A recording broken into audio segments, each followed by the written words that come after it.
Today on Cocoa Disaster, we've got one more in our pockets, and the other one is giving us a high five.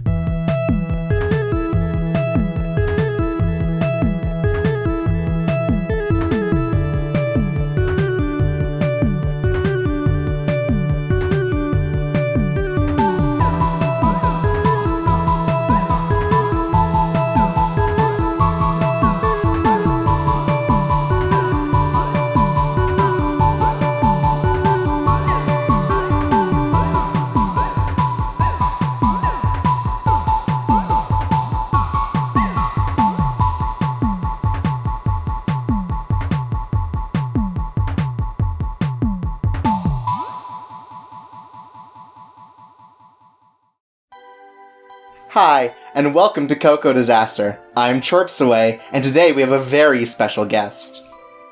Hey everyone, it's me, Sid Menon, aka Beamsplash. Hello! Hi there. Sid, if you may or may not know, comes from another friend, a podcast adjacent to ours. I mean that we're friends and that he also has a podcast. It has nothing to do with ours. Yeah, actually. It's called We Thought About Games, which is a games podcast that you should listen to if you like video games. Oh, thank you. Yeah. But that's not what you're here to talk about. We're here to talk about kind of an important show, not so much for anime as a whole, but more so for the larger series that it connects to. And that's Gundam 0080, War in the Pocket. Yeah. So a little bit of information on the background of this show is it was the first Gundam series to not be written or directed by the original creator Yoshiyuki Tomino, who up to that point had helmed every major series, not like the SD side stuff, but all of the other major Gundam series up to that point had all been helmed by him. So this was the first time he pushed creative direction to someone else. As well, it was the first time that they had updated the Gundam designs for sort of the more outdated, simpler robots from previous series. And that ended up bringing up a trend of continuing to upgrade and change and not really modernize, but, you know, give each series its own particular spin on these classic robots.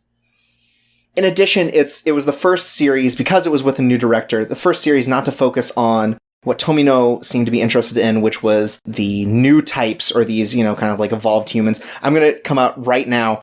I'm not really well-versed in Gundam. I know a bit about it, but if I, explain terms and stuff, it's a lot for my benefit.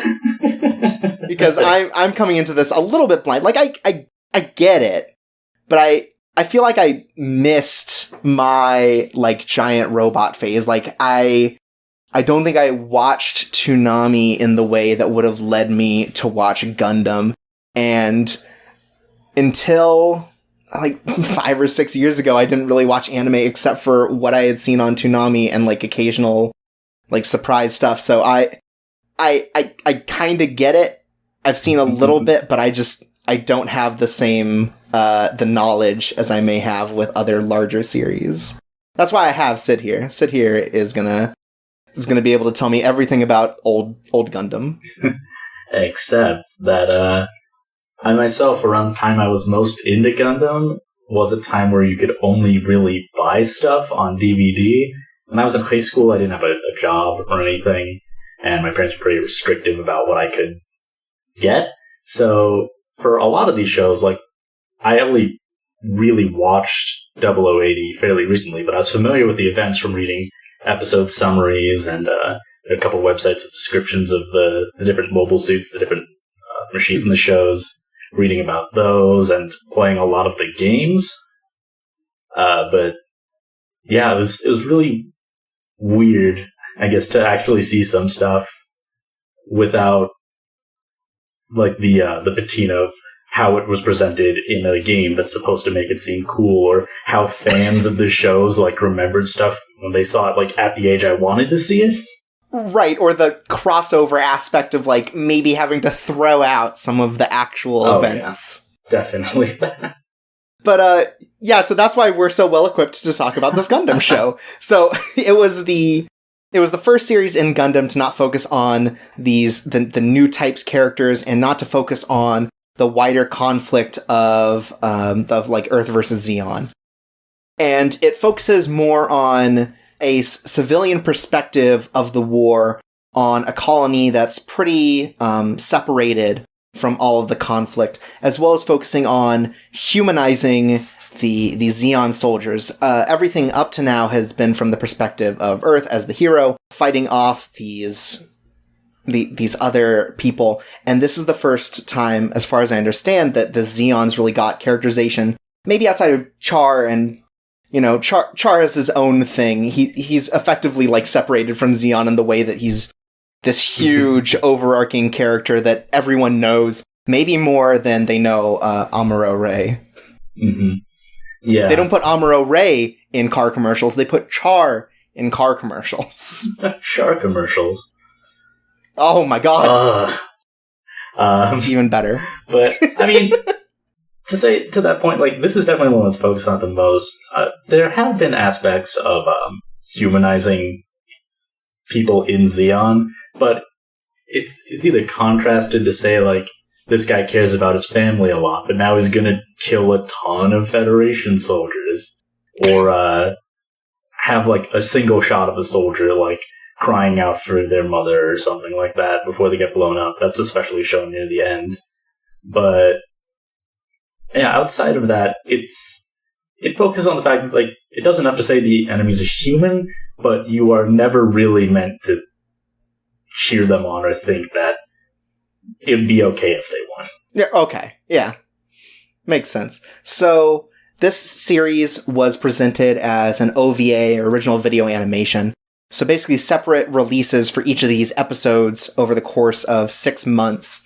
And it presents a very small, very separated story about what the war means for people who are separated from it, for the people on the ground who maybe know about the war, but they haven't had to experience anything about it. They really only know what they've seen from, like, television and stuff, and it takes the focus, especially from the child perspective of a kid named Alfred, who doesn't really understand even the boundaries of the war. He knows a war is happening, but he doesn't know anything about who's good or bad. He doesn't know anything about that, and that's where the perspective of the side story is, nearing the end of the original conflict, the 1-year war.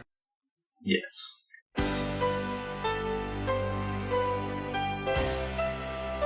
So, before we get into this, I thought it'd be worthwhile to maybe discuss what the original Gundam, 0079, kind of what that's about and how that ultimately plays into what's happening in 0080.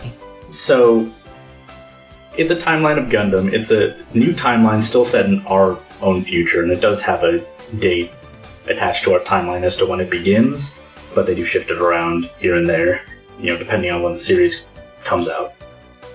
Called the Universal Century, and it's when mankind has moved its excess population onto space colonies. It's based on a design called the O'Neill Cylinder, which has a lot of thought put into how such a space colony would actually work. And it kind of has an interesting place in kind of pop culture, because I feel like a lot of sci-fi coming around, not just at this time, but later on, would also use sort of those cylinders, like Police Knots in particular is like one that comes to mind, where they really thought about how they're building this and how they're going to use it for their world. Yeah, I actually, speaking of, we thought about games, it's used in the game Vanquish, actually, which had a re-release recently. Oh! Actually, the Q in the Vanquish logo is meant to be an angled O'Neill cylinder. Oh, that's kind of neat. Yeah, huh? And for this setting, the Earth is governed by the Earth Federation, which is, a world government. But also they govern the space colonies, which leads to a severe amount of discontent, this distant governing body telling them what to do. And so the colonies, which are split into these groups called Sides. The colonies of Side 3, which are the furthest from Earth, declare independence from Earth. A guy named Zeon Zundaikun declares independence and has a revolution, but shortly thereafter dies in mysterious circumstances, and a family steps in called the Zabi family. And they form the sort of running antagonists of the original Gundam show, who for a long time are at a distance, but they become more and more prevalent and direct. And in the year 0079, like the war has begun by the time the original series starts. Zeon has dropped a colony onto Earth, targeting the Federation's base in South America, but it gets diverted and lands in Australia. And the main characters all live on the colonies of Side 7, where the main character Amuro Ray lives, and his father is designing this new mobile suit, the Federation's first ever, because Zeon has attained superiority by developing these giant mobile weapons called mobile suits, which, because of the technology they run on, generating particles that make long-range nuclear weapons unusable, these things become the most powerful weapons of war. The Federation finally builds them, but Zeon is onto it, and they attack the colony, and Amuro is forced to pilot this mobile suit called the Gundam, and the original series follows their battles against Zeon, and how they figure into the wider conflict. The Gundam is... The TV series definitely has them fight a lot of the major battles, but in the movies, which are the more canon, I suppose, takes on that material, like, which is a sort of compiled version of the TV series, they end up being more of a distraction, or like they sort of give the Federation momentum, but by the end they are not the linchpin upon which their success is placed. But yeah. Alright. And 0080 finds us like days before the end of this war. So it's very near the end of this conflict, and that's kind of where this whole thing starts.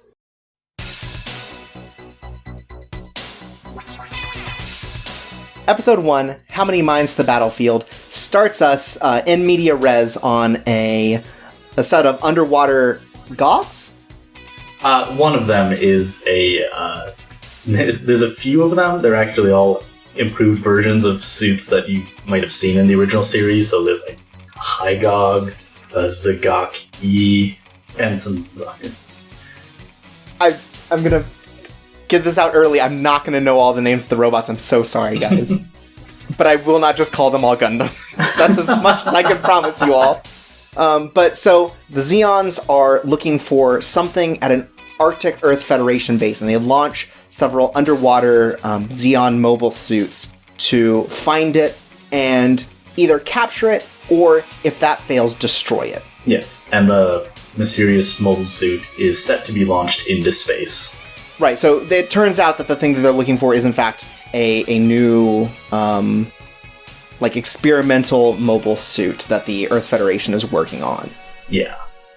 However, the Federation seems to be a little bit ahead of the Zeon soldiers, and the Zeon soldiers make it there, like just as the rocket's about to launch, and ultimately are unable to stop the rocket from launching and getting off of Earth. Yeah. And that leads this group, the Cyclops team, who will come back later, they lose one of their pilots in this mission, in this very dramatic way.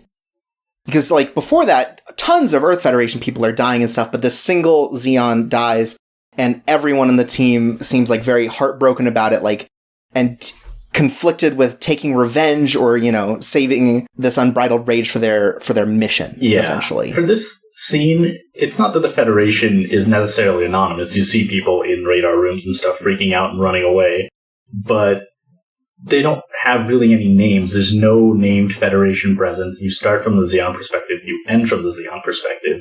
You wouldn't be off to think that this might be a show about following the Zeon team. Yeah, no, it was weird seeing that as the start, especially because they do a lot more work to humanize these characters, even without names, than they do any of the Earth characters up to this point. And another thing that I thought was kind of interesting, just by chance, the YouTube channel Gundam.info has the movies had the original trilogy up for a little while to watch. It's down now, unfortunately. But the action in those, the mobile suits definitely like break apart and explode pretty dramatically, and the show takes time to show you the explosions and whatnot. But in this, I was kind of surprised by sort of how when the Federation mobile suits get shot down, they sort of die more like a person would. They take a lot of machine gun shots, but they don't split in half or explode. They just fall over and like die. There's definitely like a lack of bombacity to the action in this series, and we'll get a bit more into that later, I think. But there's definitely like a sense of they're almost kind of more human in the way that it all goes down. Yeah, it feels very clinical. Yeah, it's definitely not cool. But then we cut after an opening sequence to an Earth Federation school on Colony Side 6. Yeah, called The Bot. And they are... we open up into a school and a classroom of very young children, like 10 years old or something. And we're introduced to our main character, Alfred Izuruha, who is hanging out with his friends who are interested in the war from the perspective of, dang, those are cool robots. Yeah, it's kind of similar to like a kid going to the Air and Water show or something. Like these machines of war are just these cool looking things with cool capabilities to them. Yeah, but they're very sad right now because of all the resources going towards the war, even as it nears its end, and they're talking about these treaties. They're forced to eat like synth meat at their lunch table. Mm-hmm. But eventually, that turns to discussions of one of Al's friends who never gets a name. Some of these characters just never get named, and it's infuriating to me because I have to differentiate between them all. But one of his friend's older brother claims to be like a Federation Forces pilot, and this kid's bragging about being able to bring his brother's badge to school and show off like a cool pilot. And one of the girls in the class who definitely seems to be like the most at odds with these sort of like bratty kids calls him out on it. Like, there's no way that, the Earth Federation doesn't have mobile suits, which as far as they know is totally true. Yeah. Well, it seems like there's a sort of like some of them say yes, some of them say no. And it's true, but it's just not the kind of information that's going to reach a colony that's trying to keep out of it. Right. This is very much a neutral colony. No one's talking about war touching anything at that place. Like, the most is doing is, like, supply ships. Mm-hmm. But, Al kind of doubles down, and he's like, yeah, well, my dad, works for these supply ships and stuff, and I saw a mobile suit in one of the hangars. And again, she calls him out on it, and he's lying about all the stuff, like it being black and, huge. And so he goes to the hangar to try to find evidence, or I guess maybe forge evidence, because he knows that this isn't true. He's lying. Mm-hmm. And so he's trying to get some kind of evidence that he's able to use. And so he's taking camera shots of all of this sort of like kind of confidential information. Like, yes, he's allowed in there because he's the son of someone who works there, but very clearly he's doing things he shouldn't be. Yeah, the guy in the hangar, like, once he sees him, does shoo him out of there, and he just says he was looking for the bathroom, the usual stuff. But it's clear that even with whatever permission he has, this is a place he can't be, and that's what gets him so interested. Yeah. And so, Al meets up with his father, he seems pretty distant with his father at this point. Dad's busy working and all that. And on the way home from this sort of like stare-on meeting, he bumps into an old neighbor who had gone to Earth for some sort of training or school named Christina Mackenzie, also known as Chris. And she's back because she's been given this government job back on the colony that she won't really explain to Al, but she's got a job there. She's going to stay there. And it seems like Al is very comfortable talking to Christina, whereas later on we see him interact with his mom, and it's clear that Al doesn't have a great relationship with his parents, and Al's parents don't have a great relationship with each other, which might be hurting Al and kind of straining his relationship with both of them. Yeah, it does echo the original Gundam somewhat, in which Amuro's parents did live separately, and he didn't really have a great connection with either of them. And Al himself is like, he's like at the sort of age where this is affecting him a lot more, and he's kind of a little more rebellious, you know, maybe against more of his parents. He's very like standoffish against his mom, and he plays video games like behind her back. He's locking the door and stuff because he knows it's not what he's supposed to be doing. He's supposed to be studying because he's bad at school. Yeah, it comes up that he's hiding his grades. Yeah, and it turns instead he's playing sick light gun games about being a mobile suit and like destroying towns and stuff. With Mario sounds. Yeah, it's a light gun game that definitely pulls a lot of sound effects from Mario. It's like, wow. But yeah, so Al doesn't have a very good relationship with his parents. He really only can confide in Chris at this point, and he talks to Chris about kind of his troubles and stuff. Like he's talking about how the teacher always has him standing in the corner because he's a troublemaker, and he's willing to open up a lot more to someone I think he just sees as a friend rather than someone who's like there to boss him around. Yeah.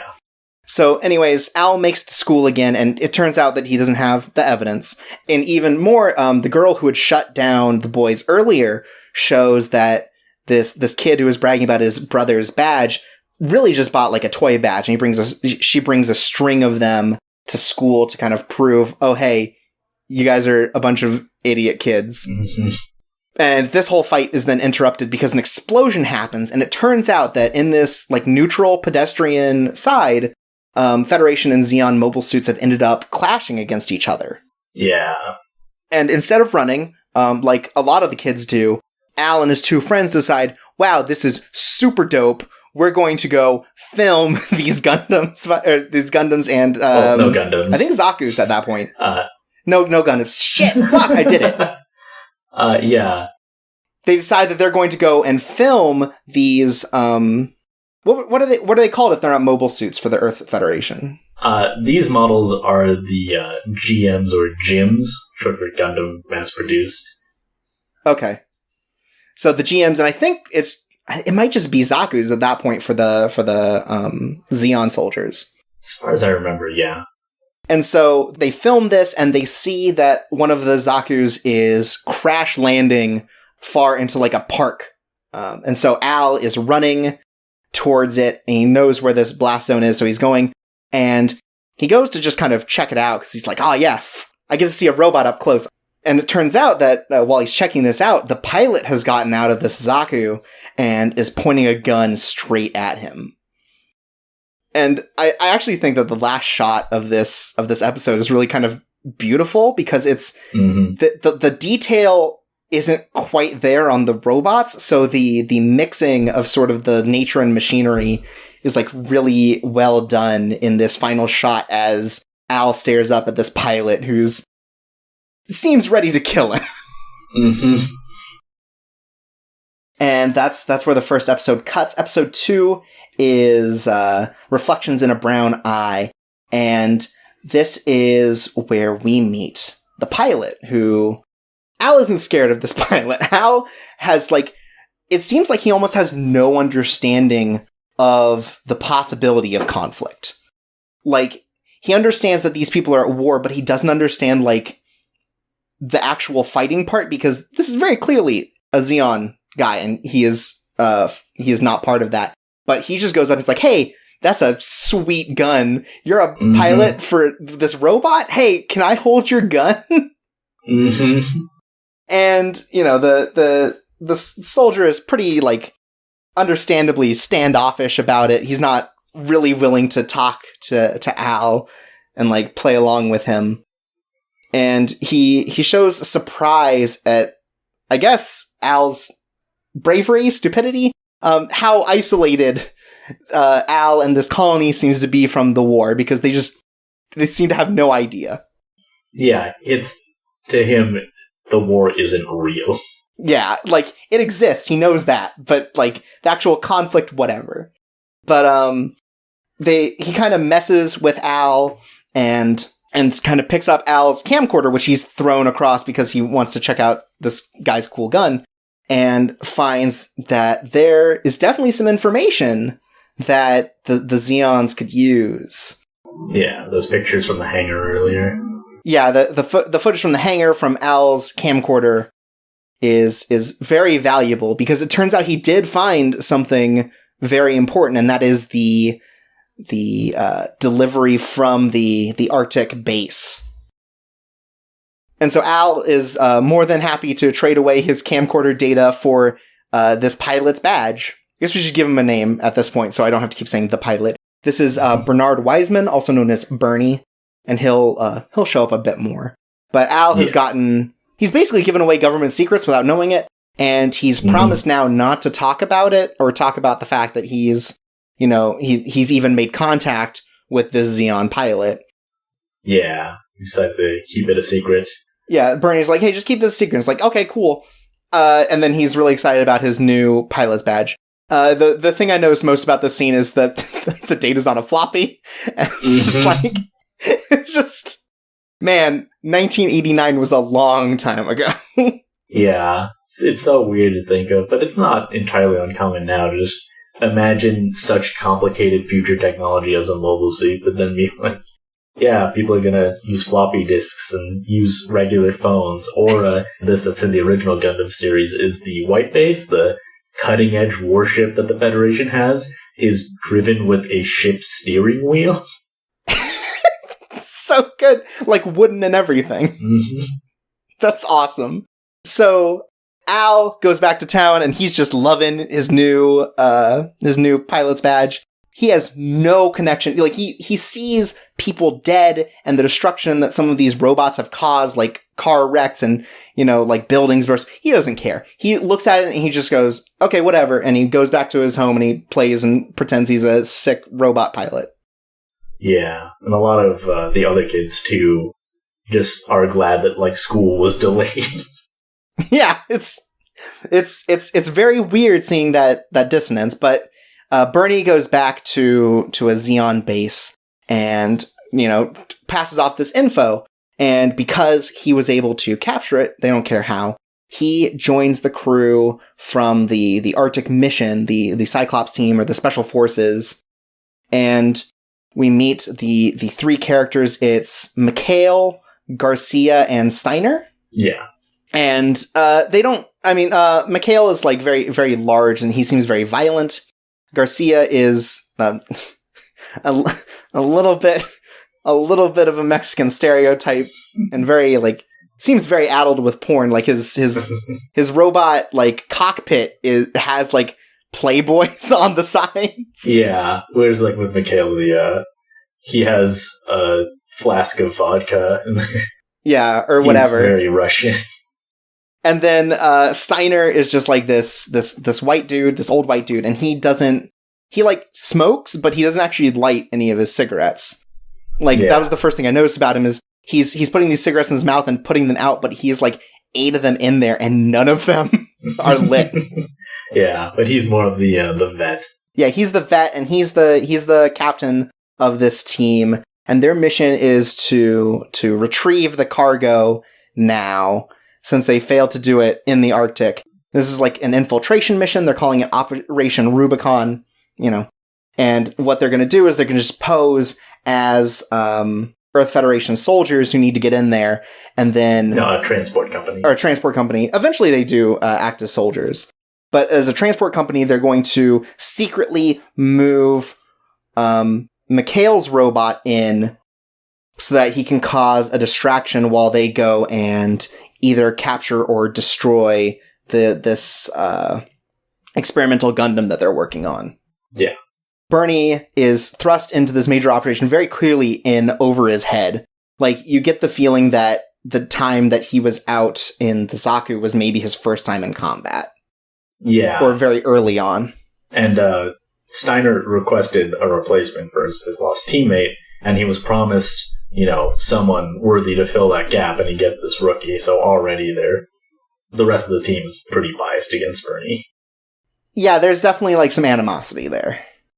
Meanwhile, Al is doing very poor. He's pulled into the principal's office because his test scores are really bad, and he's either going to need to have to talk to a counselor or bring his mother in, very clearly both of which he doesn't want, but maybe even more so his mom. Mm-hmm. he doesn't really care. I mean, he cares about the consequences. He doesn't really care about getting better at his tests. He's dreaming of mobile suits, and he's like sneaking out of the house to go check out the Zaku. And again, he doesn't tell anyone, even Chris, who he's great friends with. He's like, "Hey, I'm gonna go out." He doesn't really say. It's a secret mission. Mm-hmm. But he's going, and he's kind of like falling into the cockpit, and it turns on. He's just kind of playing around in this effectively worthless Zaku at this point. Yeah, it is kind of a weird sort of reference to a thing that was pretty common in Gundam, where like the pilots that would eventually become the main characters sort of fall into the cockpits.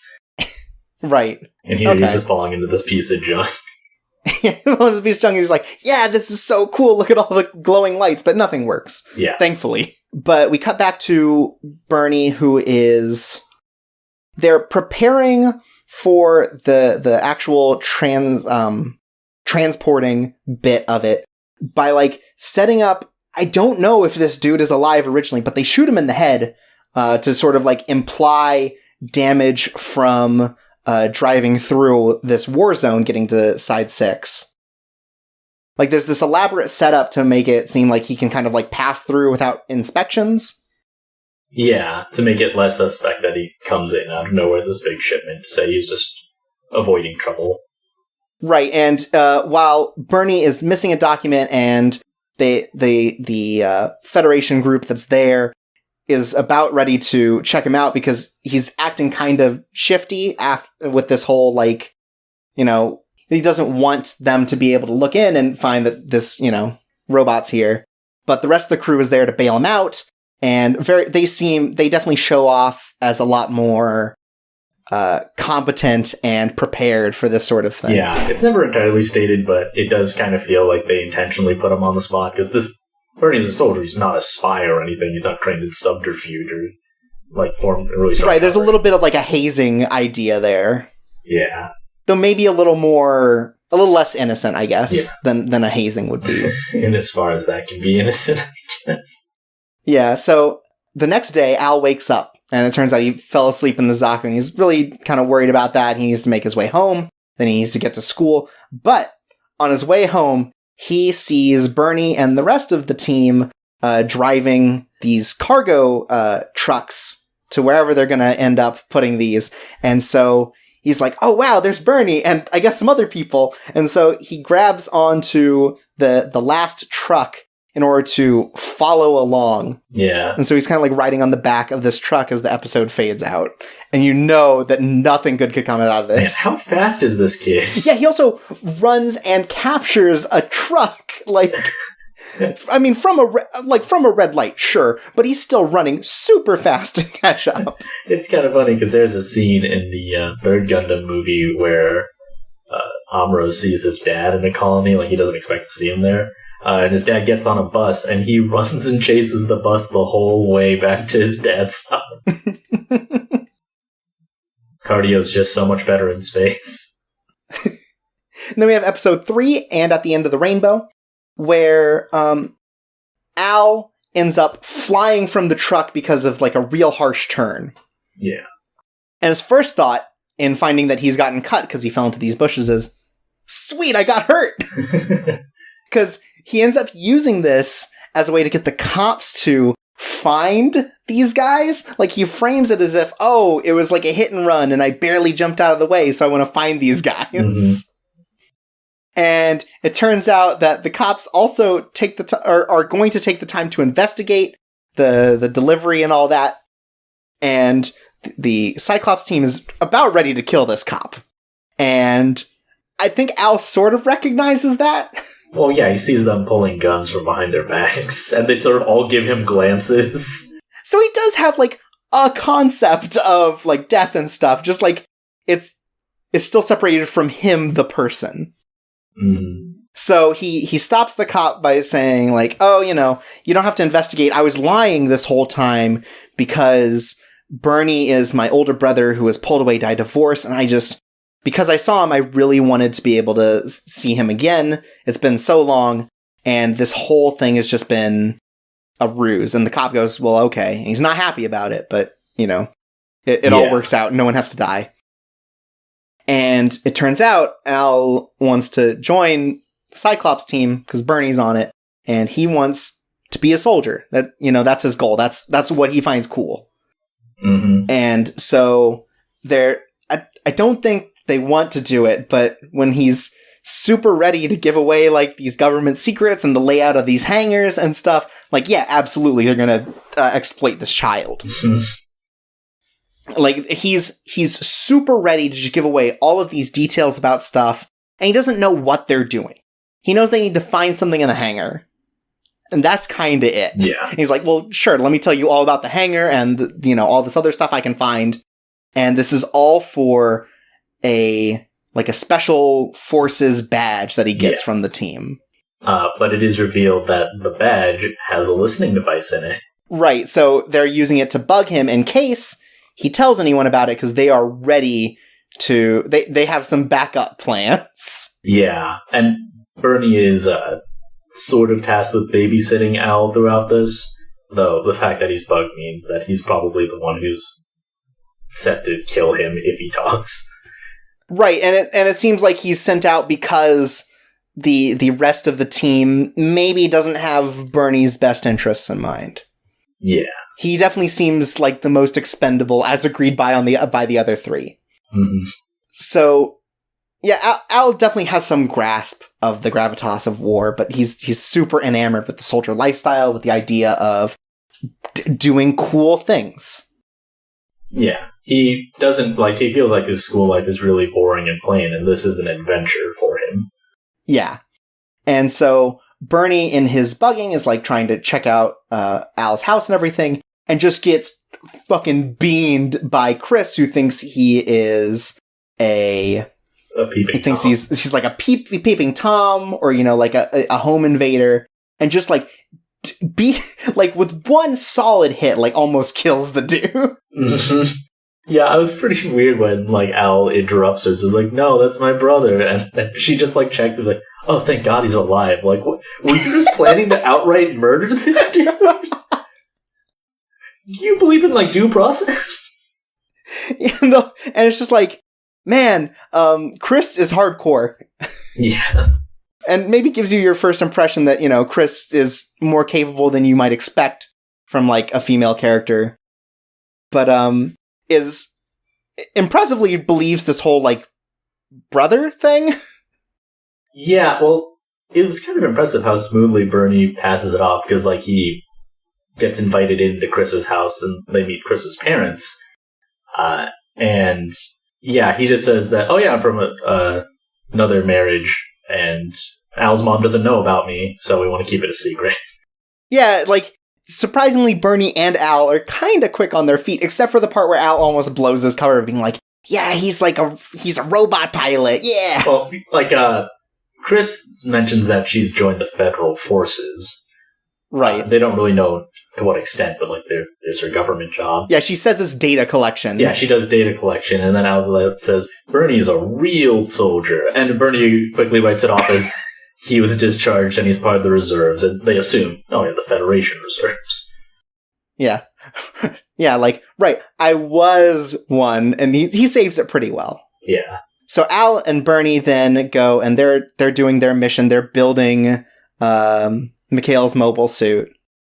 And Bernie kind of gets this... He kind of gets into a complex about talking about how, he's one kill away from being an ace. He's a big deal, because Al really wants Bernie to pilot the robot, because he thinks Bernie's the coolest. Yeah, this is called the Comfort, by the way. This is a Comfort. Yeah, it's a design it's used as a one-off in this show. Okay. Yeah, and it's kind of set apart from other mobile suits. They don't really go into it in this show, but in just background materials and stuff, it's made for very quick, high damage strikes. It's loaded with a ton of weapons. It just has a short operational time, which is kind of relevant to how it gets used in their... Right, eventually. And we also learned that Chris's data collection is that she is the test pilot for this experimental Gundam that they're going to send off for the new types to use. It's specifically built for new types. Humans will not get the most out of it and are, ill-equipped. I think they say it's, a 30% connection rate between the pilot and the the Gundam. Yeah, Chris only operates this Gundam called the Alex, or the NT-1 for New Type 1.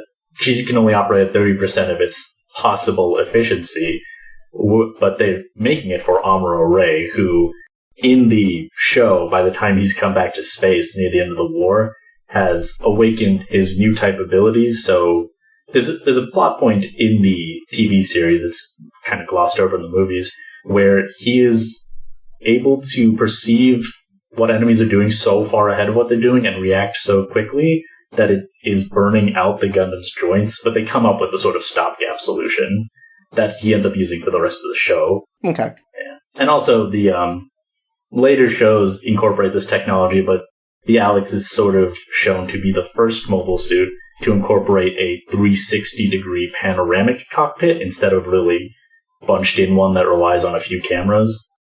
Mm-hmm. And so Al and Bernie have been put on a reconnaissance mission basically to try to find this secret Federation base.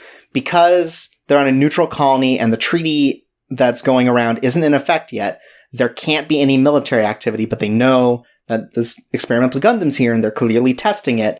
So Al and Bernie are trying to figure out where it is using Al's, I guess, some of Al's knowledge of kind of what goes on around here, and also just kind of putting this on a wild goose chase to get them away from the rest of the team. Yeah. And Bernie, through this whole thing, just seems super disinterested in the mission, his job, like being a soldier. Like, Al is so jazzed about being able to do this, and Bernie's like, yeah, whatever, I guess. Like, it doesn't even seem like he really wants to be part of the army at this point. Yeah. But they do end up finding the Federation base, and Al, in sort of a moment of lack of clarity, like all his moments, decides that he's going to sneak in to this Federation base through, like, the sewers. Yeah. Well, they used service tunnels to find this place, and they just found the most suspiciously sealed off place they could.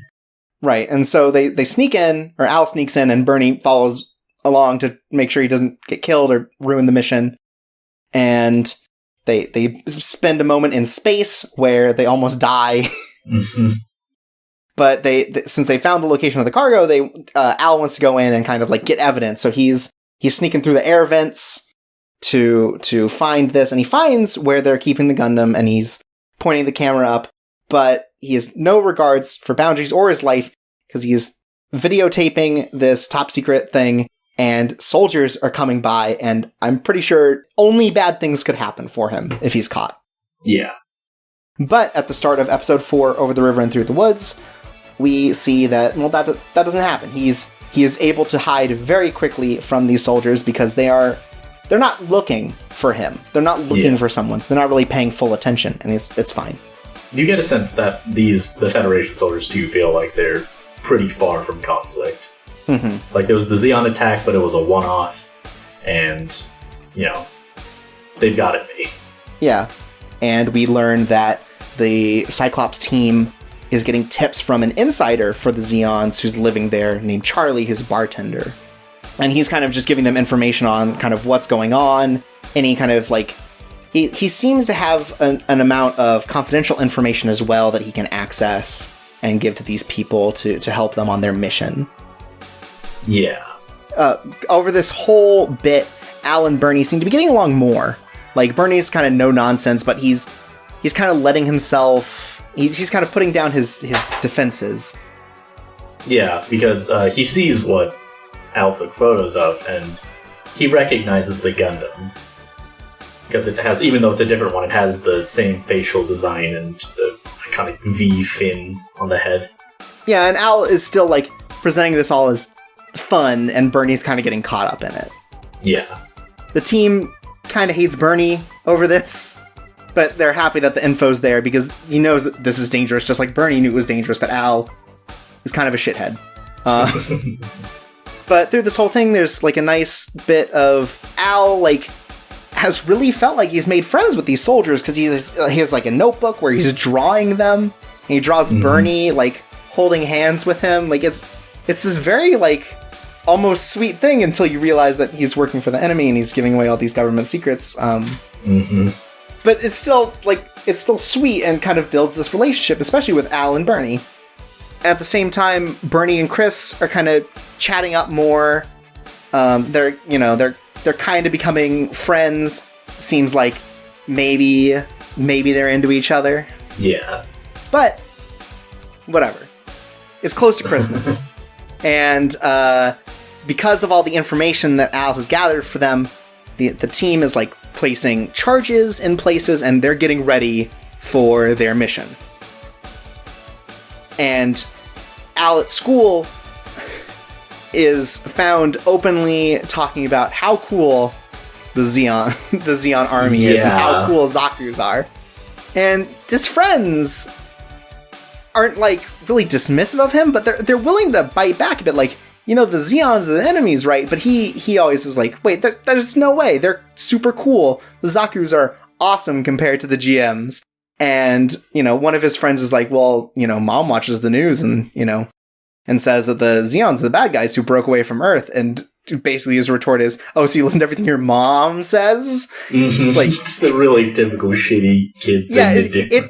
There's an amount of the writing here that really kind of gets like these young idiot kids who don't really understand the complexities of all this. Yeah, though this is also when one of his friends mentions that whatever the Zeon have, it can't possibly match up to the Gundam.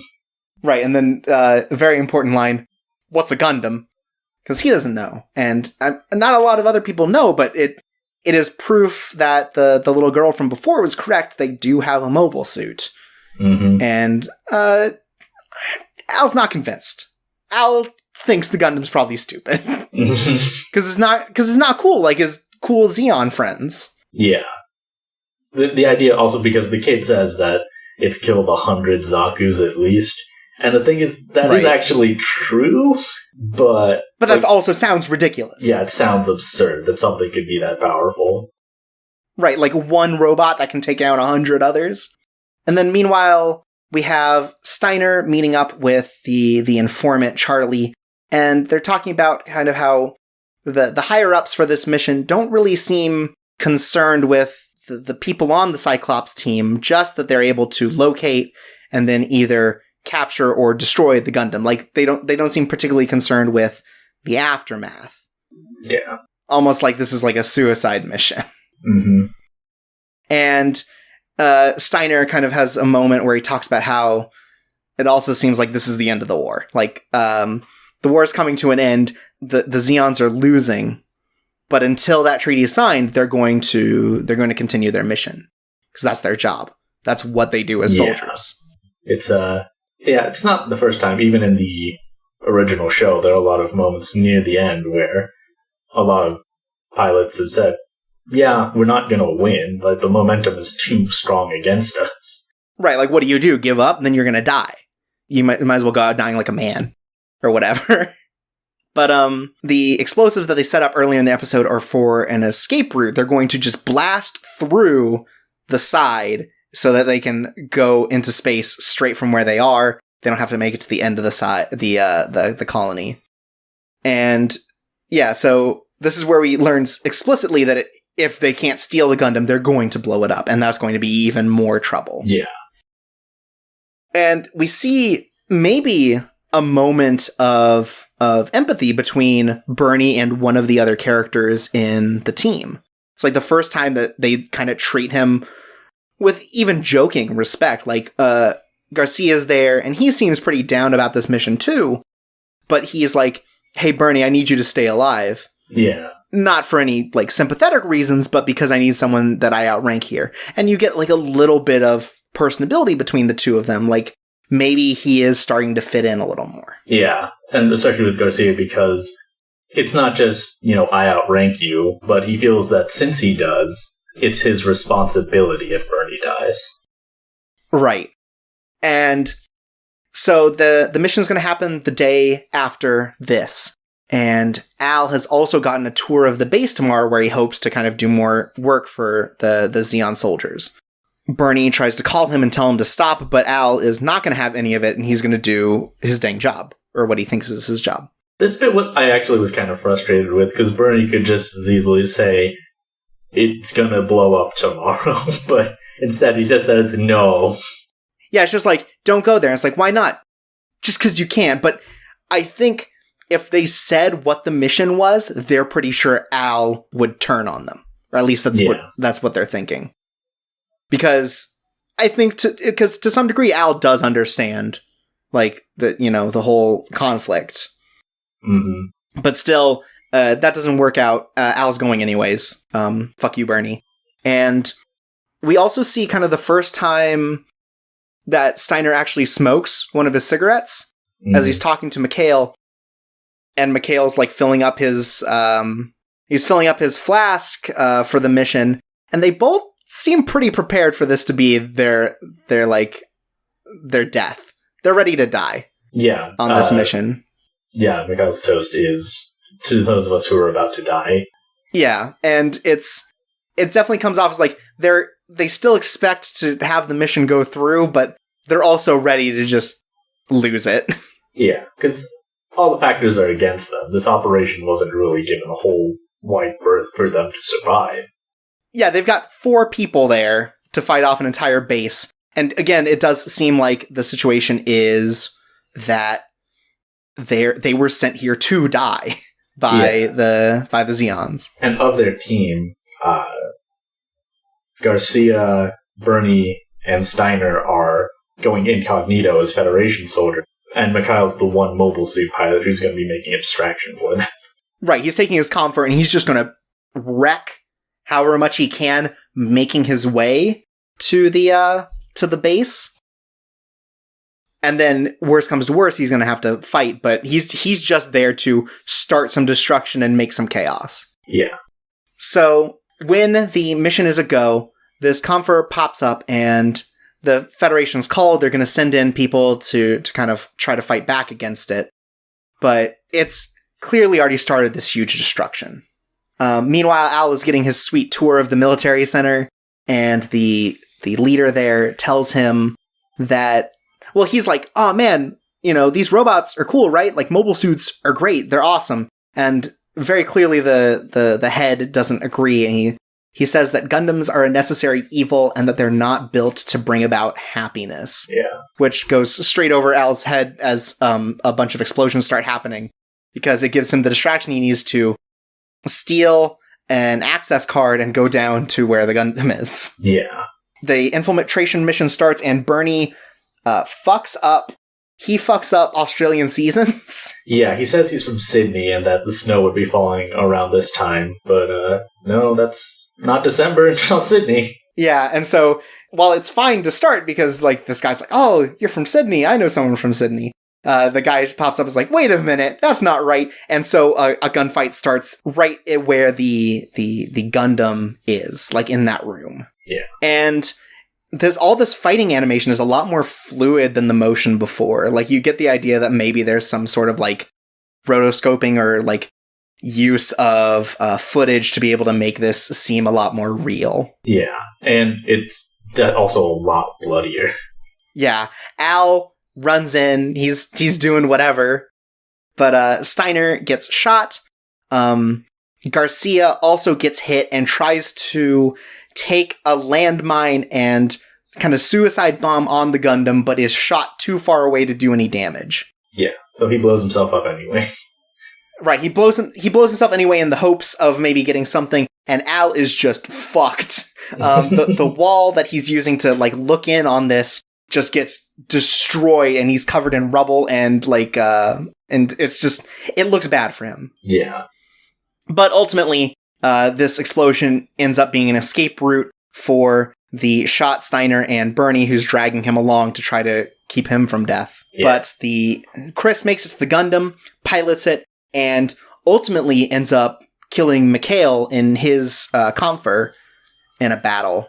Yeah. And also, Chris enters the hangar just as Bernie and Steiner are leaving. And there's smoke everywhere, so no one sees a thing. So Chris and Bernie don't realize that they're fighting for opposite sides right now. Mm-hmm. And the explosions were still set to go off for their escape route, so those still explode. Lots of damage is done. And Al makes it out of the rubble fine.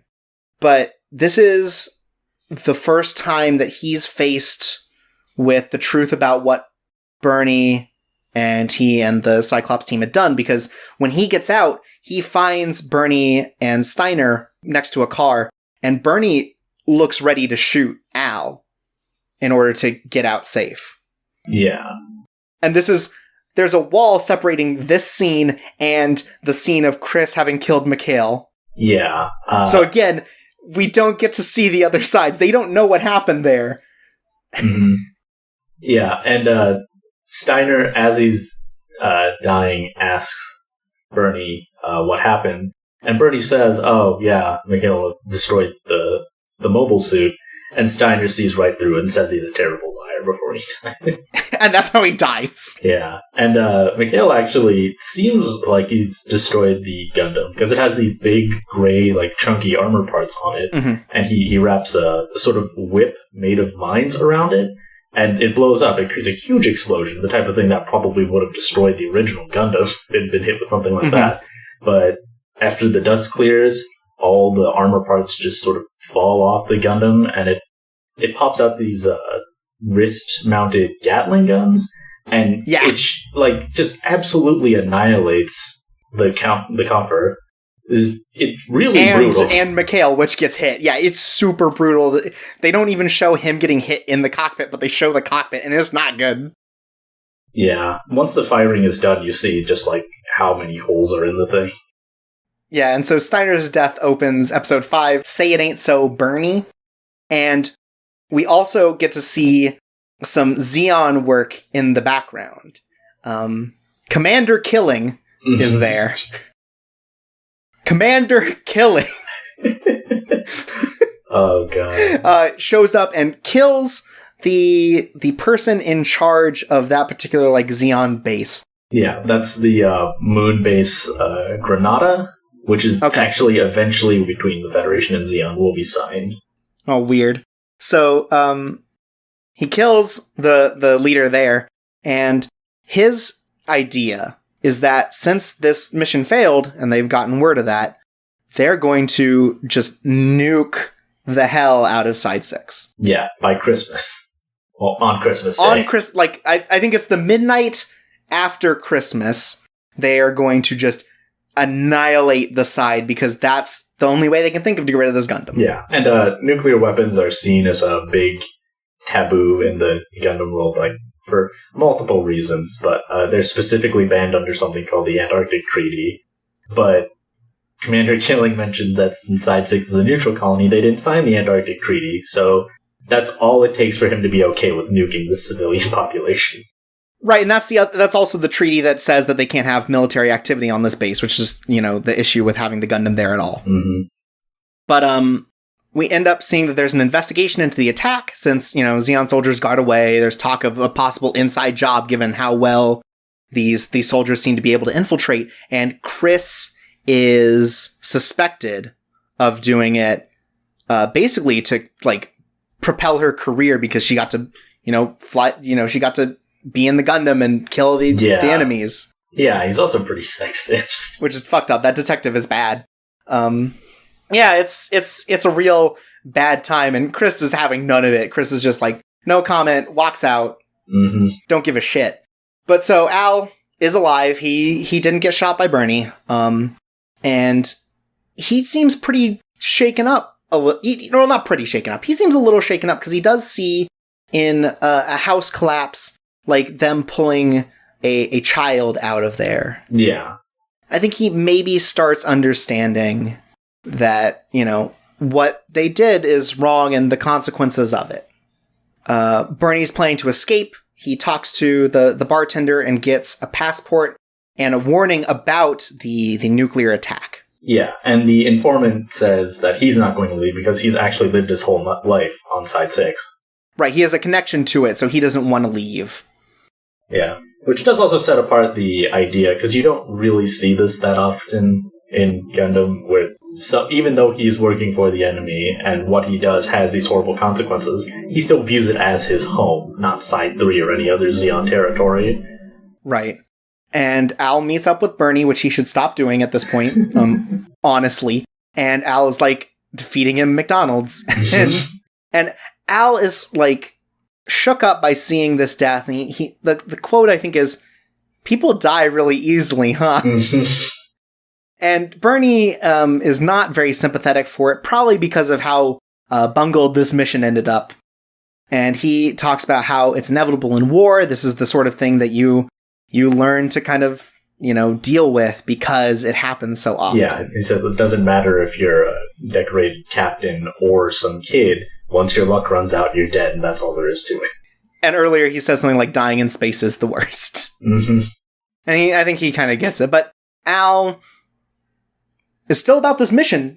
For some reason, he's still way into the idea of taking down this mobile suit. He doesn't know that this nuclear launch is happening. He just knows that they got to still do this mission.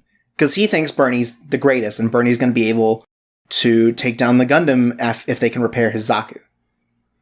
And it gets Bernie to admit that he's never shot down a mobile suit. He's super, amateurish when it comes to this whole war thing. He admits that he bugged Al, that this whole thing's been a ruse, that this whole friendship and everything has been all faked for the sake of the mission. And the only thing Al really has to say about this is basically I hate you, Bernie. Why won't you die like a man? Even if you die piloting this, why aren't you out doing your mission? Why are you running away? Because Bernie also admits that he's leaving. Yeah. And that's when he tells Al about the nuke, right? Yeah, then he's like, "Hey, Al, you should leave too. There is a nuclear attack that's going to happen and kill everyone here. Take your mom, go." Yeah. And he's also asked about Chris at this point, but it's kind of left his thoughts at this juncture. Right. Al decides he's going to go to the police, kind of understanding his part in this. He's thinking that if he goes to the police, they'll be able to do something, but Bernie points out that, hey, you're a part of this. They're going to also, kill you for treason.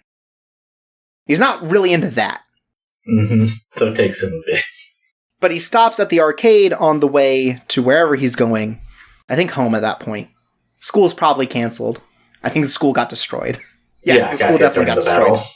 Yeah. So, he shows up at an arcade on the way, and he's checking out a mech game like the one he has at home, and he sort of has these visions of Side 6 being destroyed, and suddenly it, really shakes him, understanding the implications of what happened. This is the first time we see him sort of, scared about the mechs. Yeah. And he suddenly becomes very paranoid about the cops, because a cop comes up and he's like, "Hey, aren't you supposed to be in school?" And he just panics and runs. Mm-hmm. And on his way home, he meets up with Chris. And Al kind of talks to Chris about why they're fighting and kind of what they're going through. And Chris's perspective on the war and everything and dying is sort of Chris has something to protect on this colony, so she's going to fight. And everybody has to decide for themselves what choice to make. There's no right or wrong thing to do. Yeah. And this comes up because Al wonders if it's okay to run away sometimes. And Chris says, yes, some people, they're going to run away, and that's okay. That's their decision to make, because this is a serious thing. But if you have something to fight for, you're going to fight for it. But no choice is technically correct one over the other. Yeah. So after this, we see Bernie going off for a tropical vacation. He's figured out where he's going to go, and he's at the airport ready to leave. Yeah, he's just says he wants to go anywhere, and the guy at the ticket counter says, "Anywhere during wartime?" And it's and then he's looking around, he sees an ad, and he's like, there. And it looks basically like Space Hawaii. Yeah, it's a place called Francesca. The ad's a super buff dude in a Speedo with two ladies in his arm. Yep, on a nice island in the ocean. It's great. It's a nice tropical island. Mm-hmm. Al goes by the school to see the damage, and Al's friends are there, and one of them has picked up the bullet casings from the Confer, and one of them, I think, has a missile. He has a huge chunk of something in his bag. I think, yeah, I can't remember actually what it was. And it looks like he's pulling out a missile. It's really weird. Yeah, but though Al some of the automatic weapons that mobile suits use have huge shell casings, so... Right, it might be one of those. Yeah, there's a bit in Gundam F91, actually, where during the big mobile suit battle at the beginning, one of the later iterations of the GM, it's just firing its like head-mounted machine guns, which are pretty weak as far as Gundam weapons are concerned. But one of the casings just like hits a woman on the head and she dies. Jesus. Al is super uncomfortable with his friends talking about how great it is that they found these weapons. And I think he realizes how much of all this destruction is his fault. Mm-hmm. But he laughs to kind of save face with his friends who are super into it. But he decides, well, first we again go to the Zeons and we see that Commander Killing is talking to Captain Von Helsing about dropping the nukes. And they're talking about the mission, and Von Helsing doesn't like it, but he's doing it. It's his job. And they're ready for the nuclear attack. Meanwhile, Al decides that he needs to tell the police what's up. Maybe they can stop the nuclear attack. But the cops don't believe him. Boy who cried wolf. You know, he lied before, and Al is untrustworthy. Then we see Bernie at the airport. Bernie is next to this girl who is just getting hammered at the airport bar. And she looks like Chris. Yeah, I actually thought I put in my notes that it was Chris to start, but it's not. But he thinks it's Chris to start, which maybe was my confusion. But it's definitely not. This girl gets on the phone and, like, super drunkenly and loud is talking to her, I guess, boyfriend who's been cheating on her with someone else, and kind of, you know, that's sort of like cinematic, sort of like yelling at him, but also recognizing that she still loves him and doesn't want to leave for this tropical paradise because she wants to be with this guy, even though he's got all this infidelity and these other issues. Yeah, and she also mentions that Francesca's like a horrible colony to go to. Yeah, he's like, oh, this place sucks. I don't want a vacation here. Yeah. Also kind of interesting to me, at least, is the way Bernie is dressed is sort of like how Char is dressed when he's incognito in the original Gundam, or like just off duty, but like worse. He's got some sick glasses. Yeah, it kind of reminds me of this is kind of a tangent, but in like the Captain America movies, when he's incognito, he's got this whole like baseball cap, shades, jacket look. And then on Jessica Jones is like this other super soldier type character who's a real shitbag, and he has like a shittier version of that incognito outfit. Awesome. Reminds me of that. But this makes Bernie realize that he still cares about that dumb idiot kid that he hung out with. Mm-hmm. And he doesn't want Al to die. Yeah, or Chris, even though he doesn't know about it. Well, also Chris. Yeah, both of them. He just happens to talk to Al. Yeah. And it's great. Al finds out, after getting kicked out of the police car, that his parents have made up. Dad's gonna stop going on these travels, and he's going to stay at the home with everyone, and they're gonna have a full family again, just in time for the nuclear attack. And Al is noticeably upset, but he can't say why. So his mom's like, what, you aren't happy that our family's gonna be back together, and probably we're gonna have a better dynamic? And yeah, Al can't talk about it, but he gets a call from Bernie, and they both apologize to each other about the things that they've said to each other and kind of the way that they've treated each other in their moments of anger. And Bernie comes to this realization that he just doesn't have anything else, so he might as well fight for Al and Chris and these connections that he's made on this colony, because he doesn't have anything left in Zeon. He's not going to come back a hero or anything. And so instead of like trying to stop the nuclear attack, they're going to try to kill the Gundams that somehow in the span of several hours, Commander Killing is going to pull back on the nuclear thing. Mm-hmm. And so that we end up in the final episode 6, War in the Pocket. And we get a great montage of them like stealing shit to be able to rebuild the Zaku.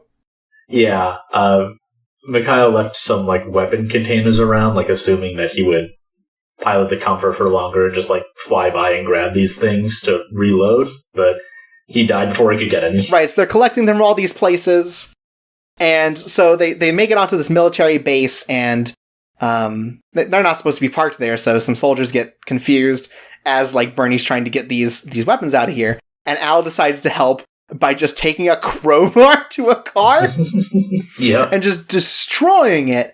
And this real twisted sense of justice between Bernie and Al about this whole thing, but, like, it's this montage of them kind of bonding as they rebuild this death machine. And they want to be able to set an effective trap for the Gundam, because there's no way even a fully functioning Zaku would win in a stand-up fight against a only slightly damaged Gundam. Right, so they're buying, like, big Christmas balloons and stuff like that to try to help out. Yeah, and they get some grenades from the stock of Mikhail stuff they were able to get. Yeah. And Bernie has this backup plan for Al in case something goes wrong. But, you know, he's pretty sure it's going to go right. Yeah.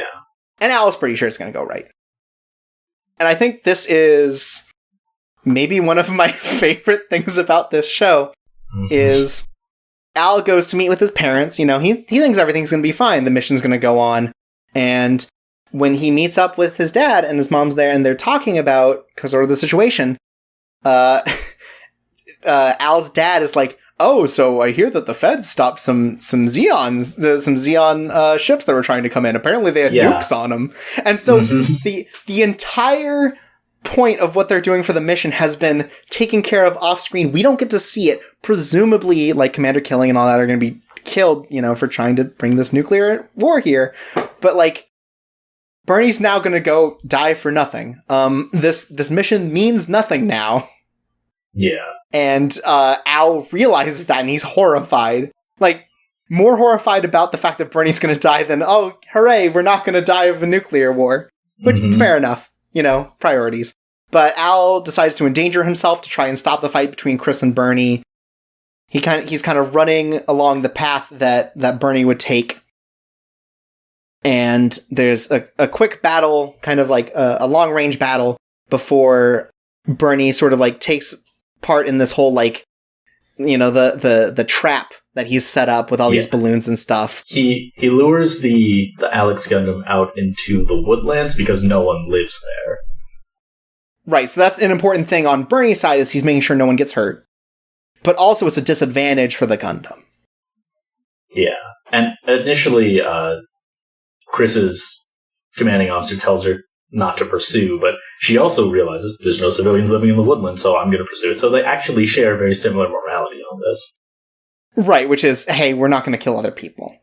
And there's a big battle, and, I mean, the traps do work against Chris. Chris ends up wasting some ammo on these balloons and stuff and kind of falling into that heat grenade trap. But ultimately, they're having this battle, and by the end, it ends up that it turns out Al makes it there just in time to see the final blow. And although Bernie is pretty confident that, like, the heat axe would be able to cut through the Gundam, Chris gets a much better shot, and that Zaku just fucking explodes. Yeah, it's I guess it's not really mentioned, but well, the cockpits for the mobile suits are in the chest, but Bernie ends up going for trying to cut the Gundam's head off to just cause critical damage, and Chris stabs right through the cockpit. Right. And that it extremely kills Bernie. They later refer to him as looking like hamburger. It's brutal. And the Gundam is not in good shape either, but Chris makes it out with minimal damages. I think a broken arm. Yeah. But Chris makes it out alive. Bernie is extremely dead, and Al is in shock. Not only because Bernie died, but realizing that this entire time they've been fighting against Chris, like the one other person that he could confide in before Bernie showed up. Mm-hmm. And it is devastating to him.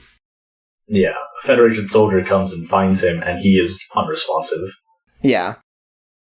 And then we see the videotape that Bernie left with Al at this point. And Bernie had prepped this 2 videos. One to tell Al what's going to happen if he dies. And the other one is just a bunch of evidence about what their team did there. And he had a confession. It basically meant so that in case he died in this mission, he could take this to the police, and the police might actually listen to it and, accept it as evidence and go and do something about the nuclear attack. Yeah. Bernie says that he didn't end up doing this out of a real sense of obligation to anyone, but that his own personal values ended up coming to think that running away is the easy way out. And ultimately, he kind of wanted to fight. He wanted the chance to prove himself as a soldier. He still has a connection to his soldier status. And he kind of warns Al at the end, like, don't hate anyone who was part of this war. This war is hell, and on both sides, these groups are only doing what they thought was right. And he compares it to what they did.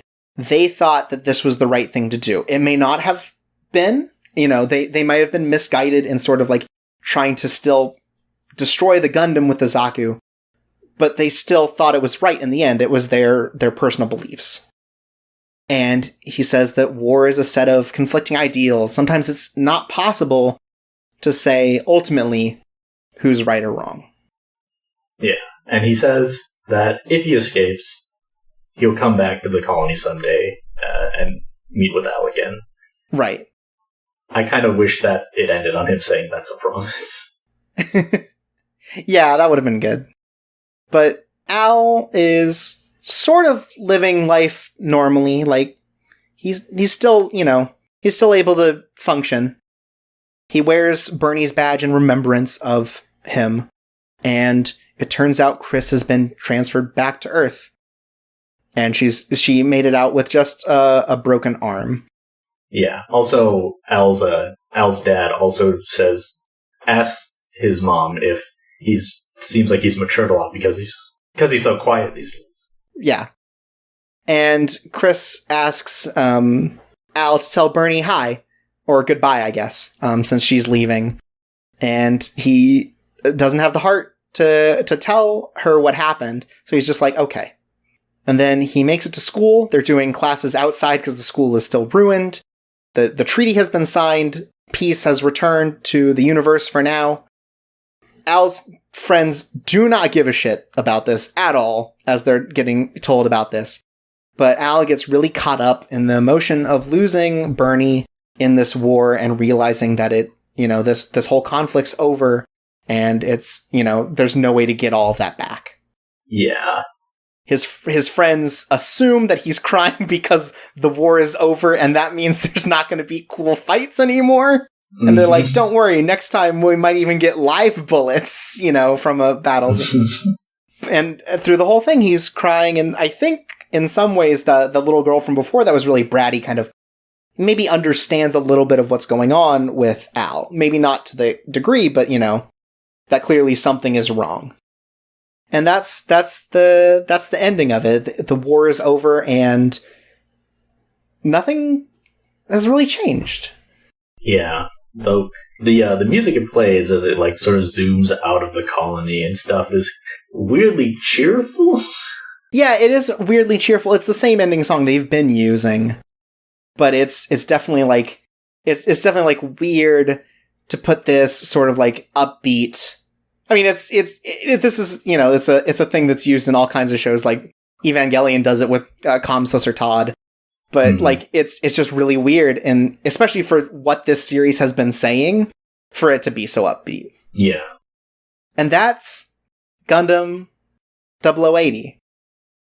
It took a bit longer on that one. I felt like with 6 episodes, we could get a little more into the details, because, like, the details are sort of the series for this, like, or for they're the show. This show doesn't have huge set pieces, as it were. Yeah.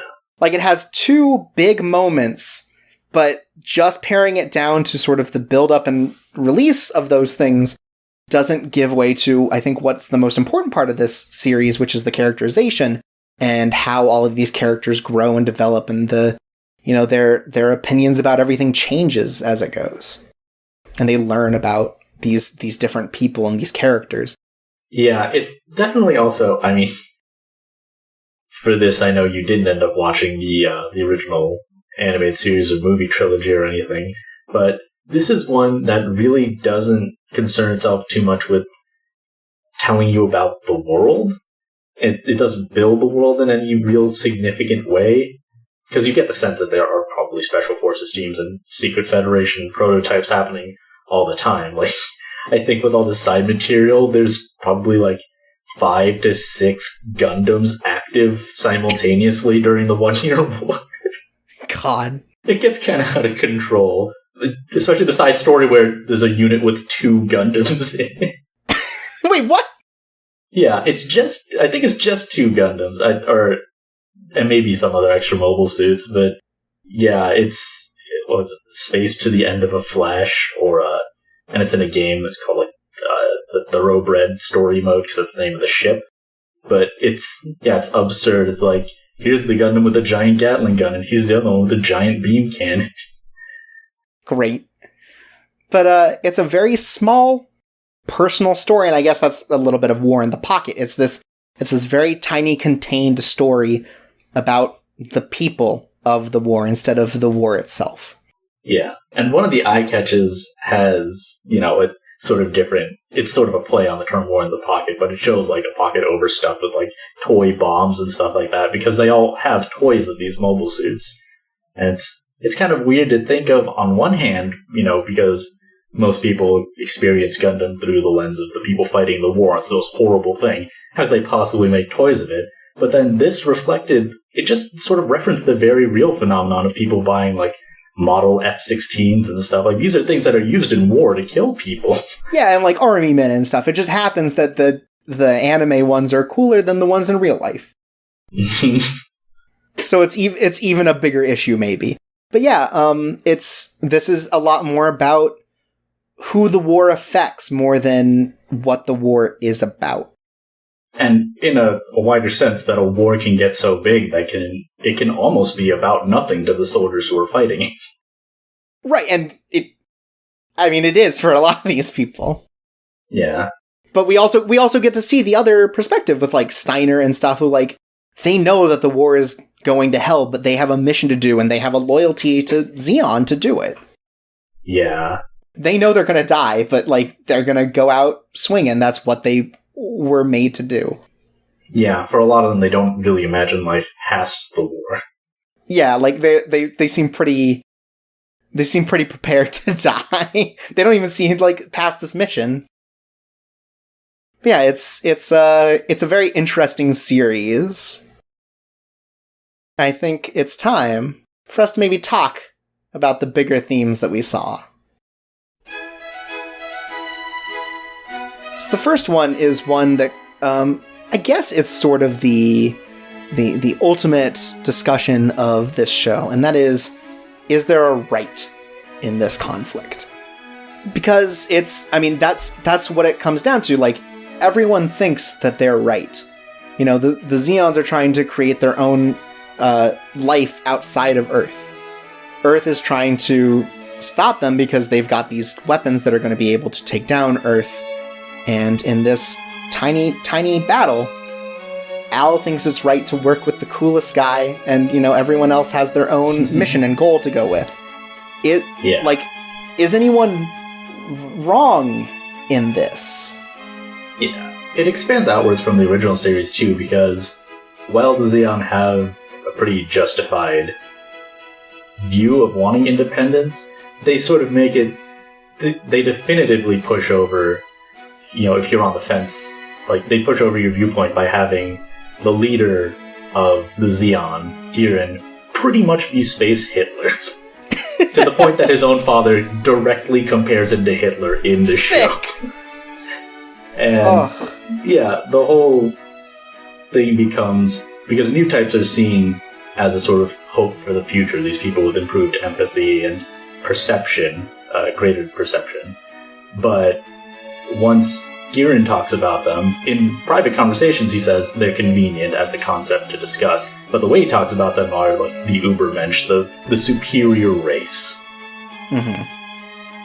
And like, I mean, times we live in, there are some people who think that's still super dope, but at the time, that was pretty much, a death knell for empathizing with their cause. But this pushes it to a smaller scale again, where you can say, I don't want the Xeon to win, but I want maybe the Xeon to win. Maybe I want them to survive. Maybe they don't deserve it. Yeah, but like these soldiers are fighting for something a lot more personal. Like you have in some ways these look for revenge for their dead partner in the Cyclops team. And, that becomes this whole different thing. They're still doing a mission for Xeon. They know Xeon's going to lose, and they've come to terms with that, but that's their job. That's what they want to do, and they still want to honor their lost friend. And you have Bernie, who has nothing to fight for, and that's why he's got this, like, apathetic and really shitty worldview throughout most of it, until he kind of realizes that he's made connections with these people on the opposite side who mean a lot to him and have, kind of expanded his view of the world. Yeah. I'm going to say that Al was in fact wrong in some of the actions that he made. Mm-hmm. I think that's an undeniable. The right would have been not to sell the government secrets, but also this is from the viewpoint of a child who just doesn't understand. And I think that's an important thing to do, is give the perspective of a show like this, where you're going to really discuss the humanity of the other side of a war. You need to give it to a neutral viewpoint. Yeah. And even with the Federation, like, they don't do a lot to make you really feel for Chris as much as the other characters in the show. But the funny thing about it, when you consider the wider implication of this brand new cutting edge Gundam that, is going to be made specially for Amuro Ray, he never gets the thing. You know that he never gets this thing. This whole conflict's fought over this completely useless bauble in this war that serves no purpose. Right, the war is over. By the end of this, like, they weren't going to get the Gundam to him in the time after the treaty, like by the time the treaty was going to be written. But they also kind of didn't know that it was going to happen. Yeah, the treaty, because this war's been going on for a year. But yeah, it gives an interesting perspective by putting it in the view of someone who's just like, well, these guys are cool, and therefore I want to work with them. Like, it is ignoring all of the moral stuff. He doesn't know anything about, the whole, like, Hitler thing. He doesn't know about space Nazis, and he doesn't know about sort of the resistance. He just knows that the Xeons are cooler, and he has an in. Yeah, and for a lot of people, you can imagine, like, I remember when I was a kid, I thought it would be super cool to be a spy. Did I ever consider, like, I'm going to have to kill someone or my actions will lead to people being killed? Destabilizing a country that probably, 99.9% of the time shouldn't be destabilized, like something like that. That's a pretty awful thing to do, but all you think as a kid is, it would be really cool to be a spy. Yeah, and you play, like, war games, and you're like, oh, I killed you with my real gun. And like, that's fun, because you know what? No one died. But then you think about it, oh, yeah, you're going to have to actually kill real people, when you go to this thing. It is about sort of the discovery of the actual horrors of the conflict. And, I mean, I think it does a good job of saying, like, whatever you think is right is what you're going to fight for.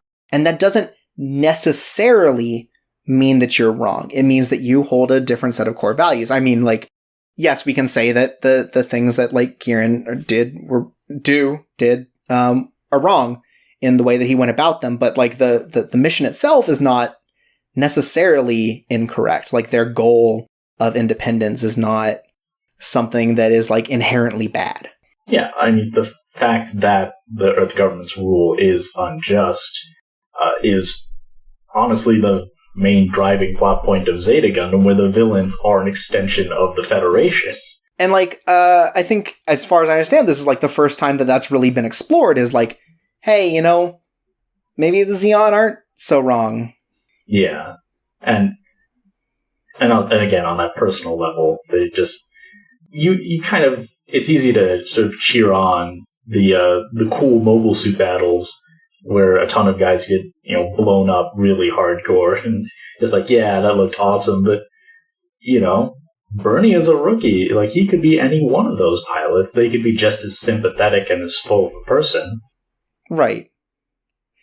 Because, yeah, Bernie is just, like, an everyman. He's not a great soldier. He's not, like, a military captain. He's just, like, a dude who can't shoot down a GM. Yeah. Also, I said earlier, 99.9% of the time, countries should be destabilized. I don't really know what the 0.1% exception I was thinking of was, where it was really good that a country got destabilized. But we could imagine a situation where it's okay. Look, there are exceptions to everything. We're not going to get into that. Look, Transylvania needs to be taken down. Dracula is hell.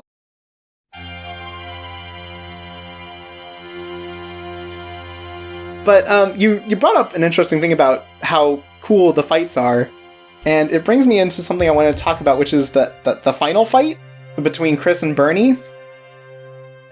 That fight sucks. Like, it's extremely messy. Like, we talked about it early before, like, there's no, like, gravitas to, like, the Arctic base thing. Everyone dies kind of like a person. Nothing is, like, exploding in cool ways. Yeah, and there's no arc to it where they're like, now we're gonna release the secret weapon or something. It's like, well, we got more GMs. Yeah, and so, like, and then in the final fight, it's even more of that. Like, it's a one-on-one fight that lasts a surprisingly long amount of time, where, like, the main of the conflict is like, oh, she shot some balloons. Oh, they missed. Oh, they're both going at each other at the same time, and they get one good hit on each other, and there's, like, one big explosion. But, like, that fight sucks. And I think that's another thing that goes along with the themes of this, is how shitty war actually is. Because, like, there's that Gundam meme, right? We all know it. It's that picture of a Gundam shooting a gun that says war is bad. And it's going over the head of someone who just says, wow, cool robot.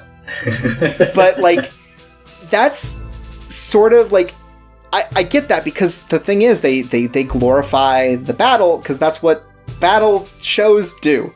Shows about fighting want to make the fighting look cool, because they want people to be engaged in it. Especially if they're long running.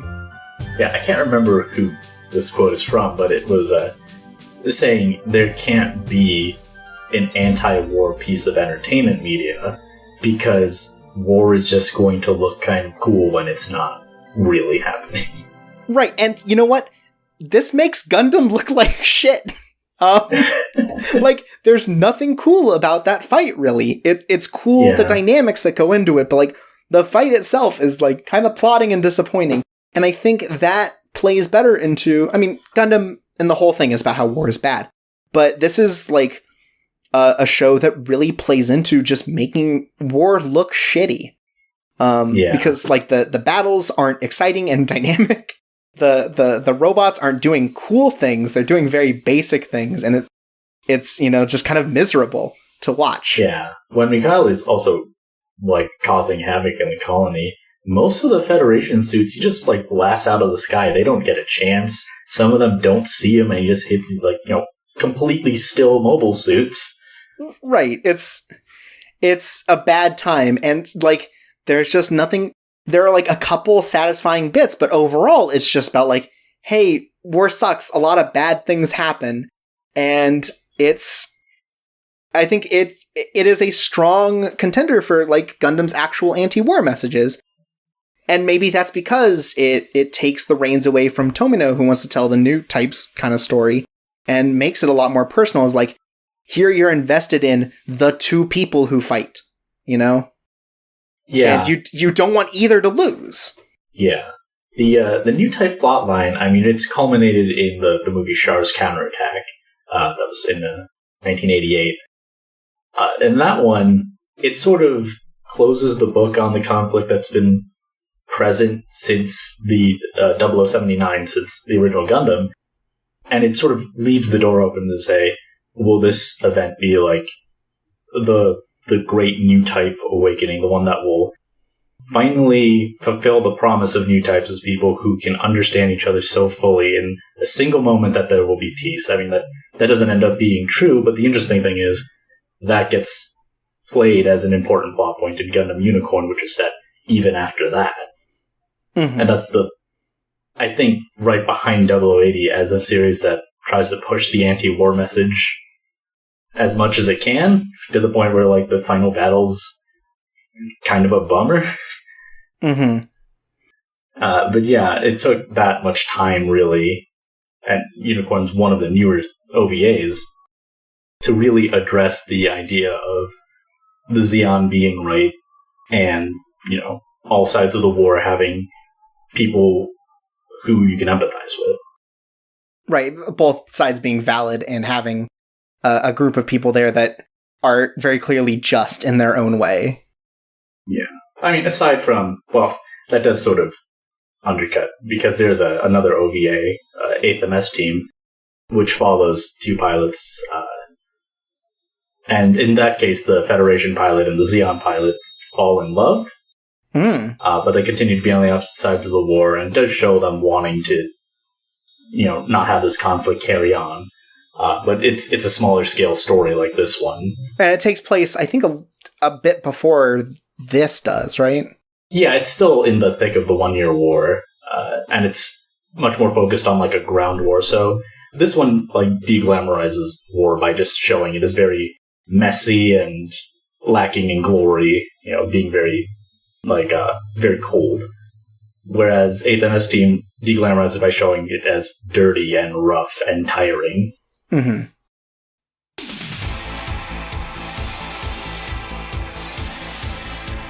And I think another thing that I got out of this is realizing that what do these characters do when they know that they've lost? It was another theme that came up, especially with, like, Steiner's bit on sort of his recognition that the war is lost and the mission ultimately isn't going to mean anything.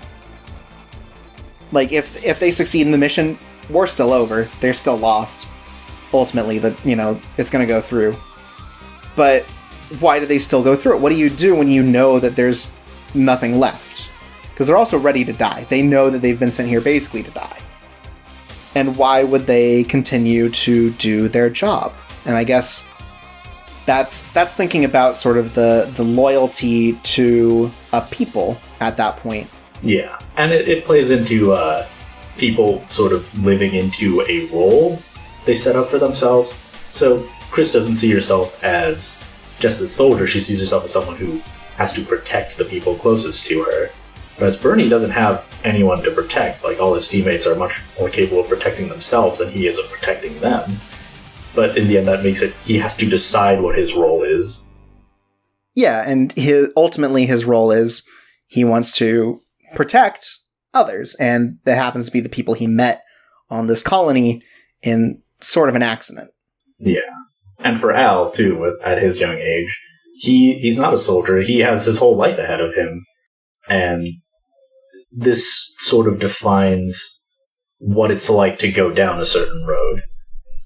And we can pretty safely say he doesn't become a soldier because he never shows up again in any other Gundam media. Right. And, like, even then, he doesn't even really have a concept of losing. Like, it's always, yeah, we're going to win. And then when they lose the first time, it's like, well, next time, charm. You know, he doesn't even consider losing. Yeah. And Bernie's got, this... Bernie and even the Cyclops team have this multi-layered plan where they know that this is a suicide mission, more or less. Like, there's a little chance. But they've got backups on backups in order to at least do something, They're still gonna try to destroy the Gundam. They're still gonna blow through the fucking colony. They're gonna, have this evidence prepared so that if need be, we can hope that the Federation will stop the nuclear attack. Yeah, and a lot of their contingencies too. They in general are prepared to die, but they do ultimately leave enough outs that progressively it could still wind down to at least Bernie can escape.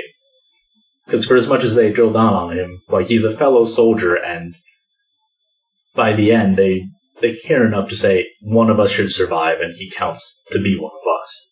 Yeah. We need someone to, be able to recount what happened, basically.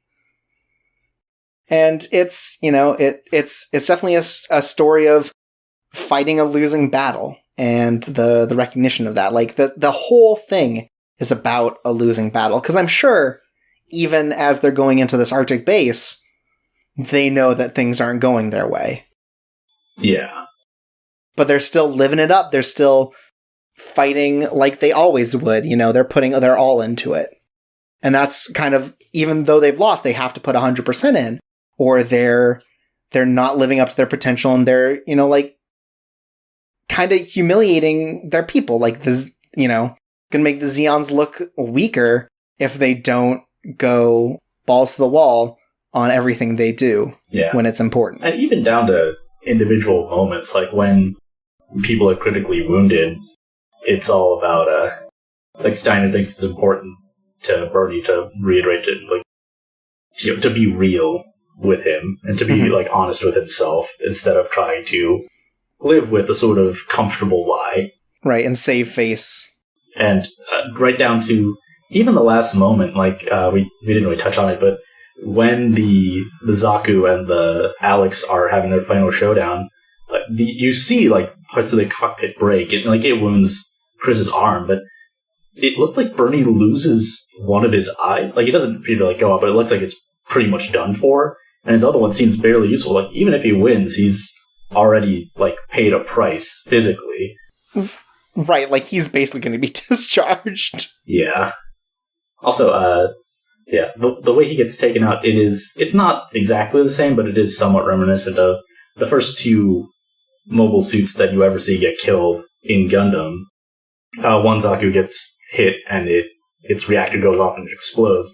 And the second one jumps at the Gundam, and he cuts right through the cockpit to kill it. And this is sort of dually, like, reminiscent of both of those, but in a much more personal way, that these aren't just villains. Right, these aren't just soldiers, it's Bernie. Yeah.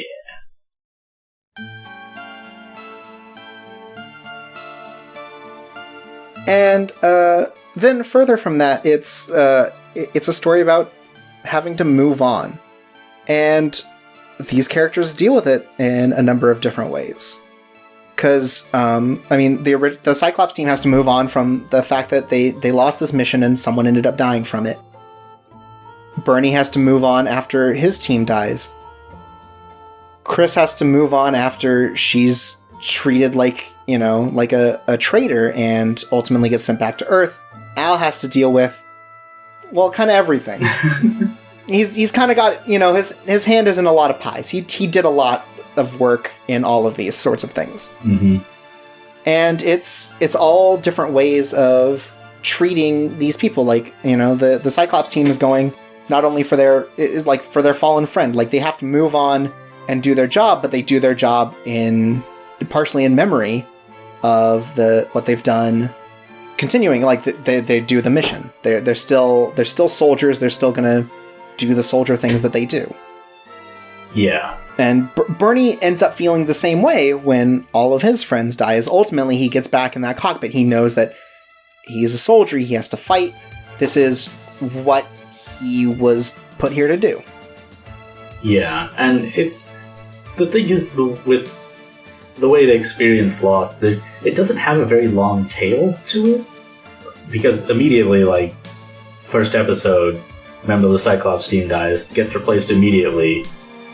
The Cyclops team gets wiped out. They almost immediately have to put their plan into motion. Yeah, this is happening within days of each other. Yeah, and the idea is sort of, because of the nature of the conflict, no one has time to really dwell on these things or mourn until it's all over, and then the only person left to do it is Al. Yeah, and he can't really tell anyone what happened. Yeah, like, not only does it implicate him because he's done these bad things, but, like, who's gonna listen to this, like, crazy-ass story? Yeah, it is in a lot of ways, if you hadn't seen it yourself, would you believe it? Yeah, I don't know. Yeah, like the story, for being such a small conflict, is huge just based on the number of things that happen within the life of this child. And he has to carry all of this. He can never speak about it. He won't have Chris to confide in. Bernie's dead. You know, all the people he thought were friends are dead, besides his ones from school, and they can't possibly understand what he's been through. Yeah. And it comes up earlier when he's helping Bernie out a lot that he stopped, like, going to play with his friends. He just completely ignores them. And they don't really seem to think too much on it, but now at this point, like, they're completely unrelatable. Like, who's he going to connect with? Maybe his classmate, the young girl in his class? Yeah, she seems mature. Maybe not in the same way, but she's not his friends. She's not the one picking up missiles.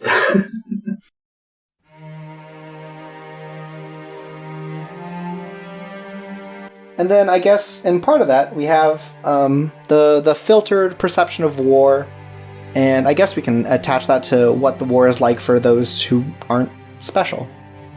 Everyone, all the main characters in this have a very different idea of what the war means and their place in it.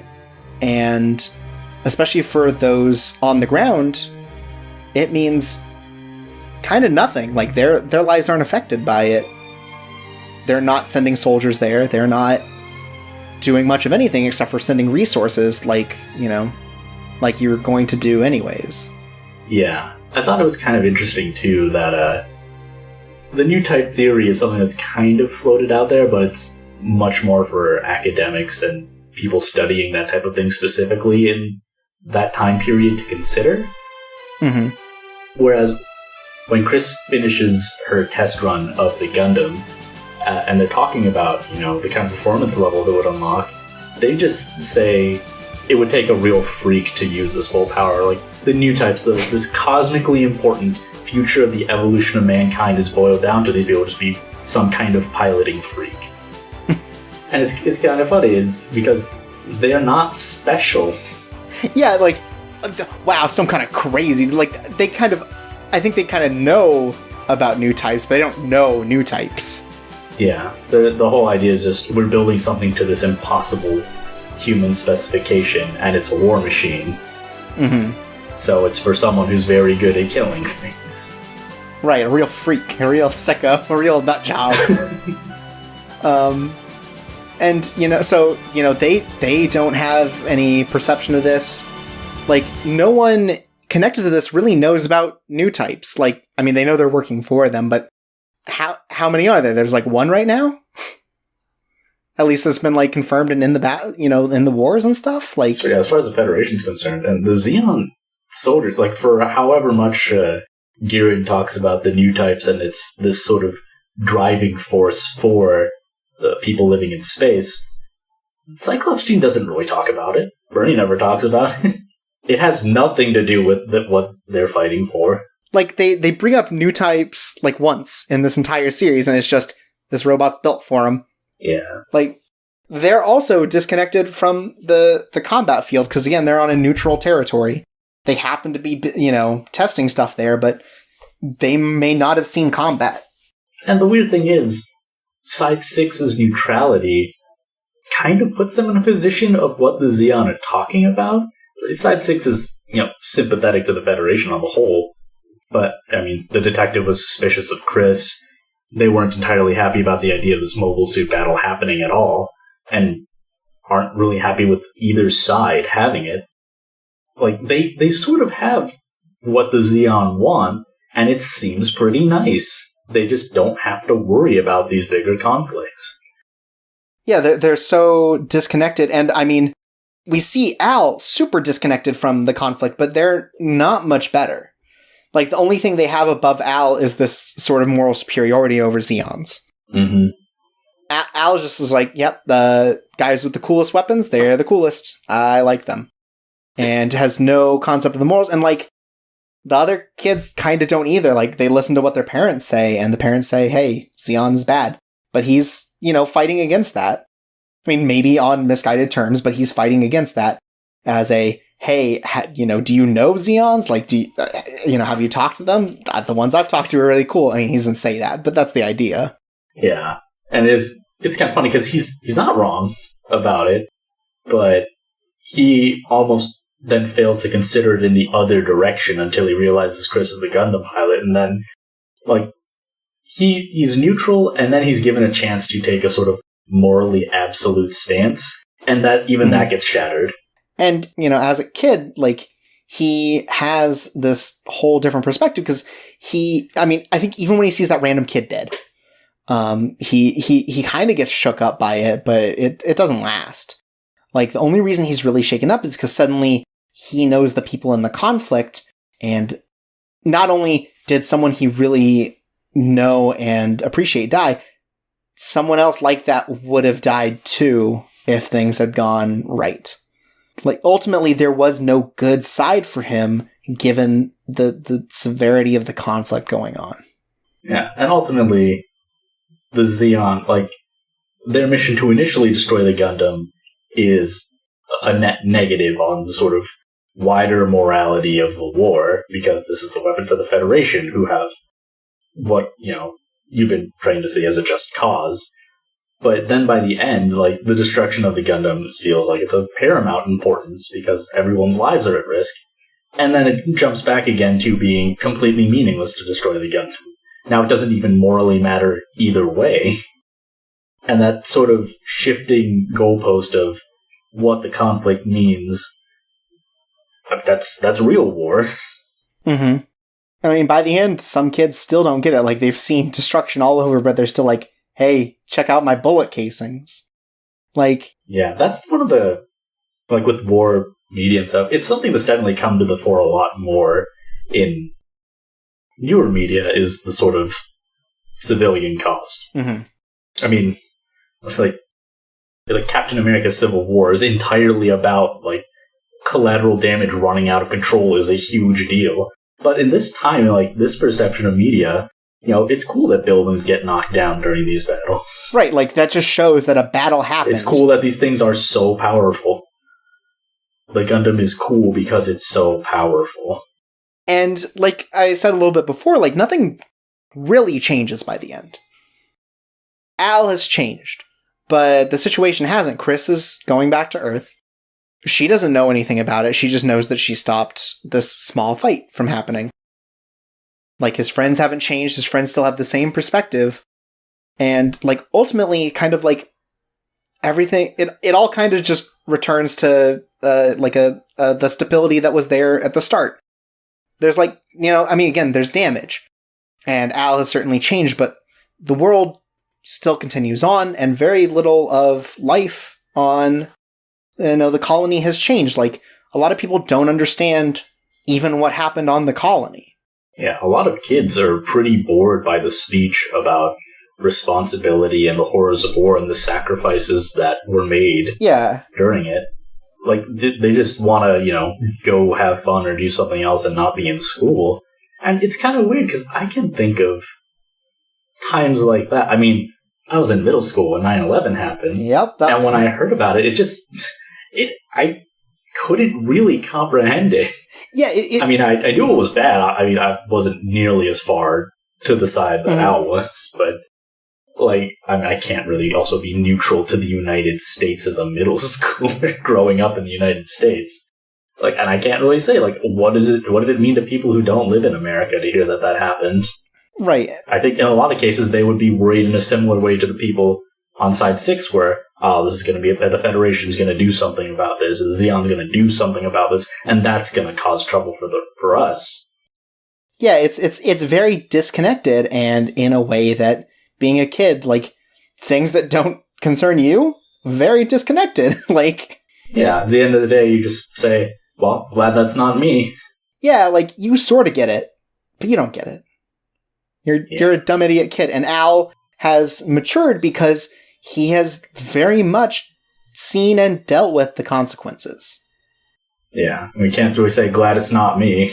Yeah, and it extremely happened to Al. Not personally, but, just around him. And it's, the perception of war has changed for him because it suddenly became very personal, but it hasn't for no one else. Yeah. It's just, it's nuts. And it's weird how they ended up telling the story, and it's kind of cool. Yeah.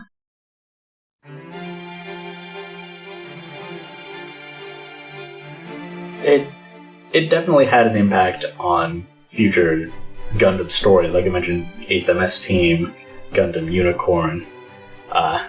Weirdly, the next OVA, Gundam 0083, kind of ignores this. Tell me about it. It's weird how it's just very action-driven. Because, like, oh, the Zeon have stolen... Like, the only way it tries to twist morality is Zeon stole a Gundam from the Federation that is capable of firing a nuclear weapon, which is against the Antarctic Treaty. So they're clearly violating laws. But other than that, it's just like fast-paced, action-driven thing with like the fights are super cool. Like, you know, the Gundam gets grabbed by a remote, like wired arm, and it pulls out a beam rifle and like twirls it in its hand before it shoots the thing off of it. Dope. Yeah, no, it looks really cool. I'm not gonna lie and say it doesn't, but it really lacks that heart. Mm-hmm. And I think a lot more people noticed because I think people find 0083 entertaining as a piece of, you know, action media with giant robots in it. But I mean, I accidentally spoiled the story for someone that I thought they knew it or they didn't care, but they did. But then I said, you're not really going to care about the story either. Like, don't worry. Like, I didn't ruin the actual thing you will have wanted to watch 0083 for. It's the cool action stuff. See, robots are cool and war is great. Capitalism works. Yeah, cue a theme song called The Winner. It's good. Yeah, it's a... But, I mean, on a personal level, too, I still like the Gundam games. I mean, for me, I mentioned that I wasn't able to watch a lot of these shows when they came out, but it was easier to get the games, because those were cheaper and, like, were starting to get localized after Gundam Wing got really popular in America. Yeah, like, there was definitely a point where Gundam kind of blew up over here. Yeah. And it was really late, and it wasn't thanks to that first game that they put out in America to try to ease people into Gundam. But, you know, Gundam exploded with, not Seed, Wing. A Gundam Wing. Yeah. Wing's the big one, and that started the American fever. Yeah, and it is kind of interesting because even though Wing sort of plays at moral complexity, and I think for a show on Cartoon Network that I could watch after school, it was the most morally complex one. Because there'd be times where they'd interact with people who were villains or former villains and had different agendas. In a lot of ways, like, it can't be that because the body counts are just absurdly high. The titular Wing Gundam has a rifle that fires out a giant cannon shot that's as powerful as, like, this giant warship killing machine in the original show. That's just the gun that this one Gundam has. These things are just absurdly destructive, and the idea of caring about an individual soldier is almost ridiculous in Wing. And, you know, Hero, the protagonist of Wing, he's morally complex too, because he threatens to kill a girl for inviting him to a party. And then it becomes sort of a joke that anyone who he directly says he's going to kill them are people who will definitely survive. Sick.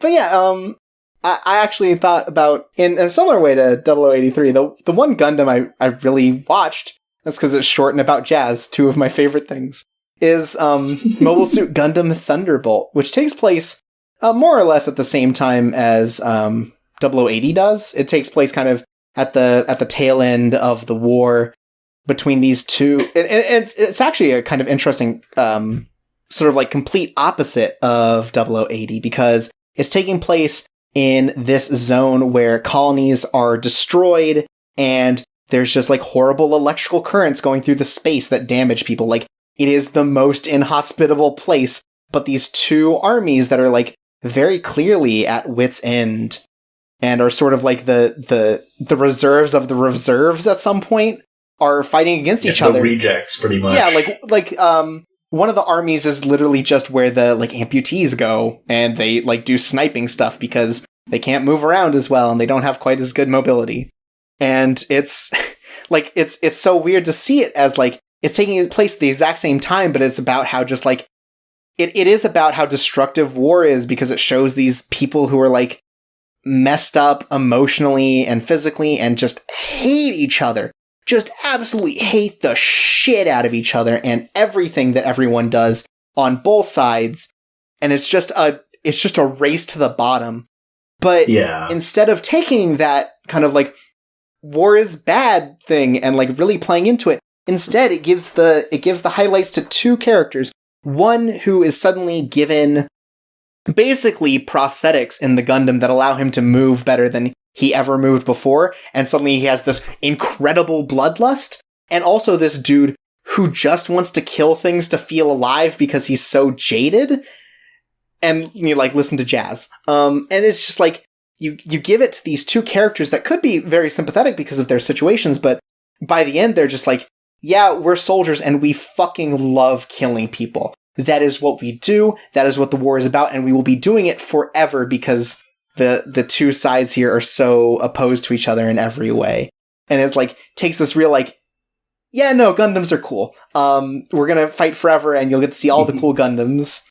And, like, it's such a weird contrast of the other thing I've watched because it takes place at the same time, but is just the most, like, opposed message to what War in the Pocket's trying to do. Yeah, because Gundam 0080 also mirrors the original series by just showing, like, yeah, here's a Gundam, here's, Zaku's and stuff, like a sort of rival character, but when these people aren't, like, really special, what does that lead to? Like, what does that mean? Whereas in Gundam Thunderbolt, like, these people are in fact quite special, and just how depraved this situation has become. Like, the Federation Gundam pilot is just human garbage from the outset. He is an absolutely terrible person, even to other people in the Federation. Yeah, like, he's beating up that woman who's, like, going on a coke binge because she can't handle the responsibility of being in charge because so many people have died. Yeah. And he is just like, yeah, I just want to pilot the Gundam because I only feel good when I'm the fucking killing people and I'm a huge jack-off. Like, and the thing is, he's good at it. He's a good mobile suit pilot. Yeah, and everyone wants him to die, but he's too good at piloting this mobile suit to die. Yeah, he's good and lucky. It's kind of weird as a, again, like a dark mirror of the original series where, yeah, Amuro is a good pilot. He's also lucky, but he's a much more, like, noble person on the whole who's just really shaken by, his situation.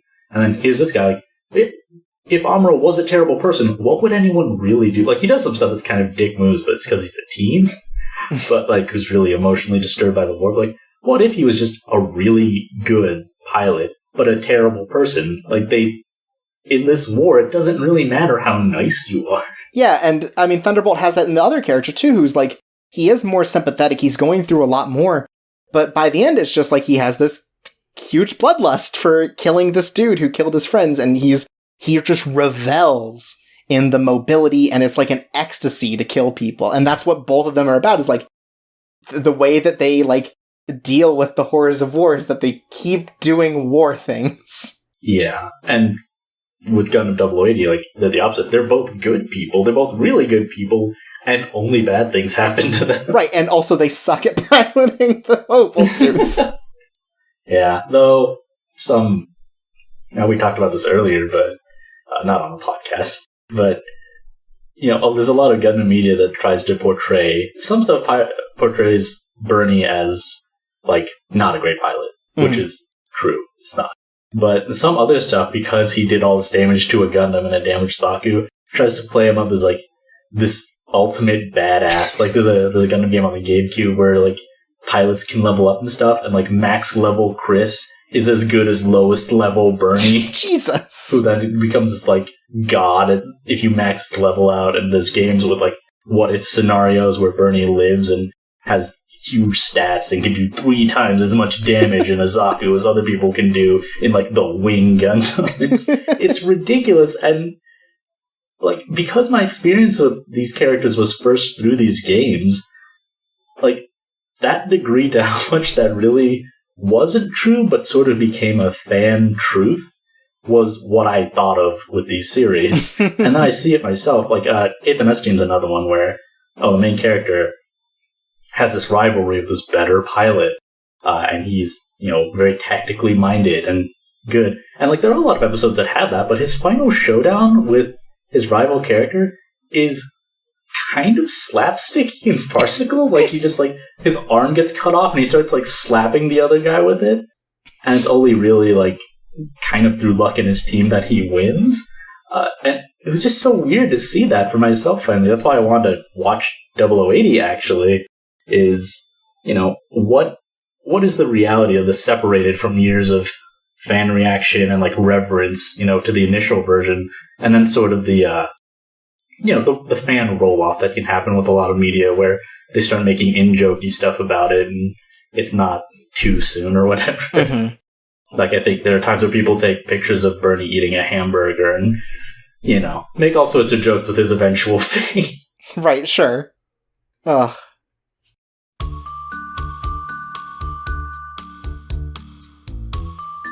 And last on here, I think you had this listed as what kind of impact this had on future stories, and we went a bit into that. Is there anything in particular you also want to touch on with that? There was 8th MS Team, and there was kind of Unicorn, which definitely emphasized these. There was a lot of side story material, too, that started adding in this moral complexity to it.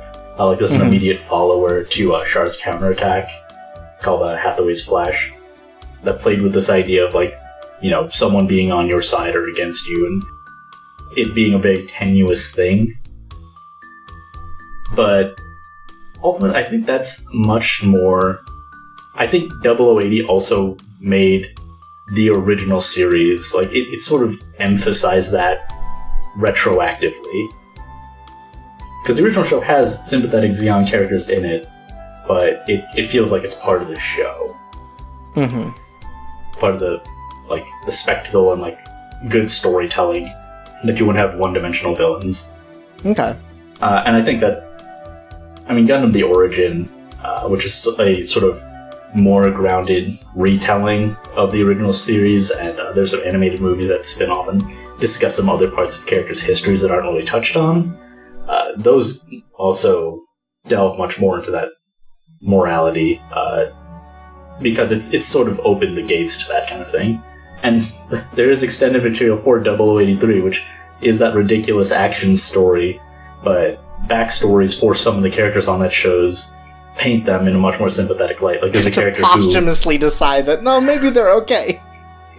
No, there's, like, a character who she's a Zeon pilot, but she betrays the Zeon to the Federation, and in the show itself, it seems like she's just this really slimy, self-centered person who will do anything for some gain and for some safety for herself. But then some backstory states that actually, like, she got blamed for a lot of things that Zeon did that weren't her fault, but ever since that time, she took it upon herself to formulate this lengthy revenge against them. Mm-hmm. It's hardly Shakespeare, but, Sure. And I'm thinking of, like, the most recent, like, mainline Gundam, Iron-Blooded Orphans, I know is fronted by the writer Mari Okada, who is known for doing a lot more, like, personal, introspective stories, like Anohana or Toradora and things like that. And I know that Iron-Blooded Orphans deals a lot more with the heavier issues that are kind of outside the war, but also within it, like, really getting into, like, how fucked up child soldiers are, and, like, neo-colonialism and things like that. And I think this may have been, like, an opening for more discussion on things surrounding the war. Especially with how frequently, like, Tomino has kind of, like, separated himself from Gundam as it's moved forward. Like, he's had his hand in plenty of series going on, like Turn A and all that, but, like, there's so much Gundam, and there's a lot of it that hasn't been touched by Tomino. Yeah. And I feel like a lot of his storytelling, I do appreciate it, and it was very forward thinking. But there's a lot you can go back to, and it feels lacking in some way. There's some emphasis on a type of character. There is some kind of weird stuff with young women characters in Double Zeta Gundam and Char's Counterattack that has uncomfortable subtext to it, which does detract from it. But 0080, like, watching it in a modern context, it really doesn't have anything that's off-putting in that way, and I think it's a good point to look at compared to the original series, which has stuff like a character who you're supposed to think is really cool slapping a woman to knock some sense into her or whatever. It's aged really well for all of that. It's graceful. Even the animation is like pretty good, like especially during the action scenes, like it's very fluid in a way that even sometimes modern anime isn't. Yeah, it's got a very hand-drawn look to it. I guess that's the easiest way to put it. But it also doesn't suffer from, with its budget, doesn't suffer from cheapness, because even the compilation movies for Gundam, the third one, they ended up doing a lot of new animation because they changed one of the machines a character pilots, so they had to reanimate a lot of the scenes where it shows up. And also they replaced the sort of the jet fighters with, instead of ones that sort of combine into armor add-ons for the Gundam, they just put add-ons onto the jet fighters that they already had, which looks much more practical. Mm-hmm. Though there is actually a scene in the third movie where a character gets out of her jet and you can see it's the old design. But there are a lot of moments that look really kind of laughably cheap, where something is not animated and it just sort of shrinks and fades into the background to show it flying away like it's a Hanna-Barbera cartoon. Whoops. Yeah, but it's the kind of thing where it's not really lacking in any way. Though, having seen I've seen the clean-up version of the G Gundam intro, and it's wild to know how much detail is even lost from these things that look pretty good. Mm-hmm. So I can, hopefully this thing will get a digital touch-up and remaster sometime, because I think of all the Gundam properties, it likely deserves it the most. Well, I got some good news for you in the conclusion.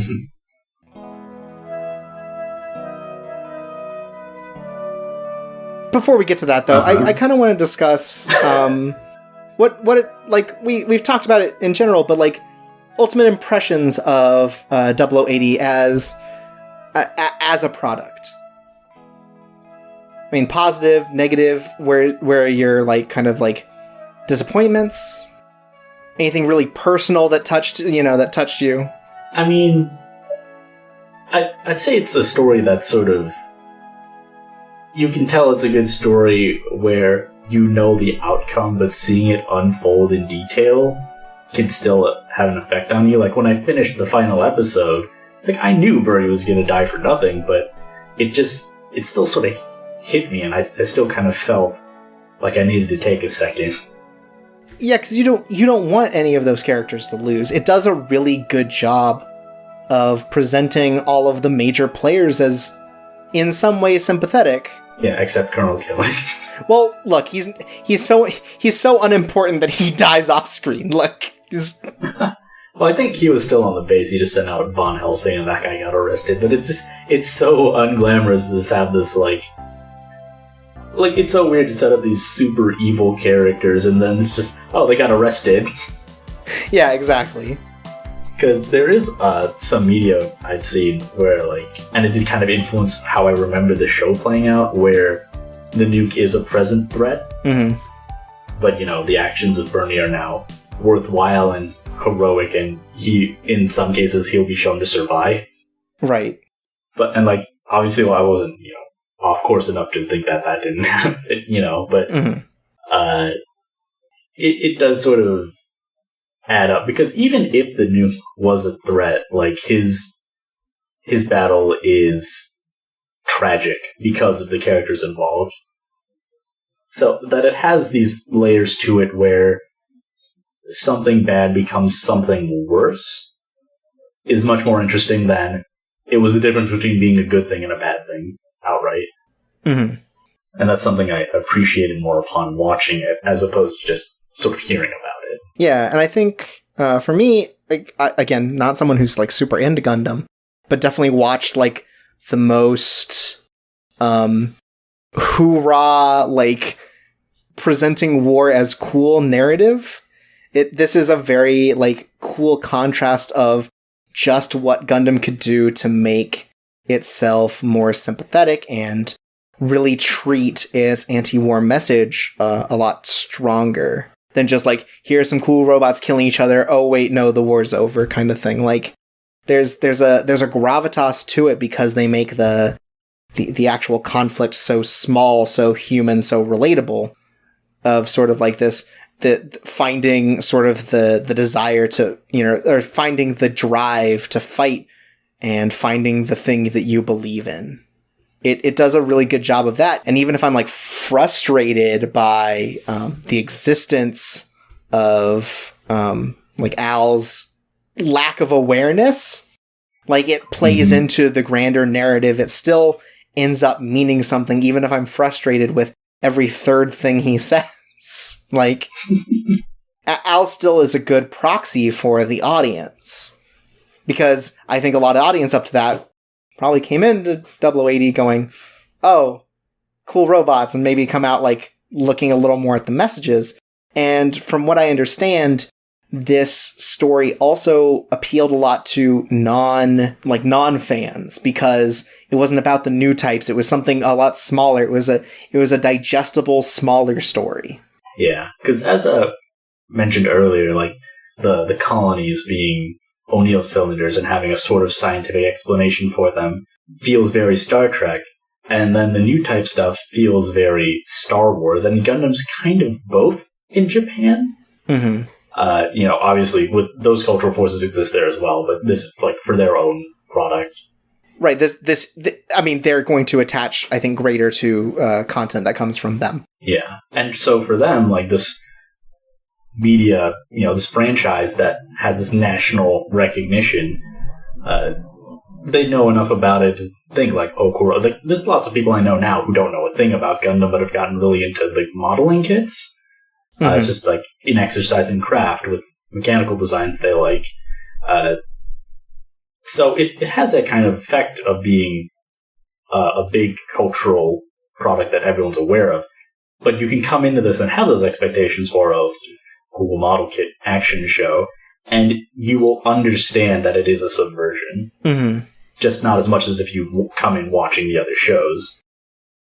Yeah, and I remember reading, it might have been a year ago, maybe 2 years ago, like an interview done for a bunch of college students in Japan, and the sort of idea that a lot of them, or like, a majority of them had not watched Gundam because of the breadth of how much there is.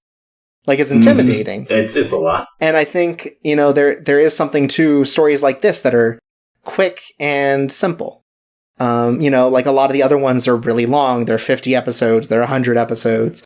They have these sequels. Yeah, or 3-hour movies or 2-hour movies that condense a lot. Yeah, and like things like, even things like that, and like the Gundam The Origin stuff coming out, and things like this, or Thunderbolt, where it's like 4-episode seasons, gives an in, basically, to it. And I think 0080 does a really good job, because I think it's as far as I'm aware, the best representation of the real like anti-war stuff. Whereas like the other ones will be an introduction to the cool robot stuff. Yeah.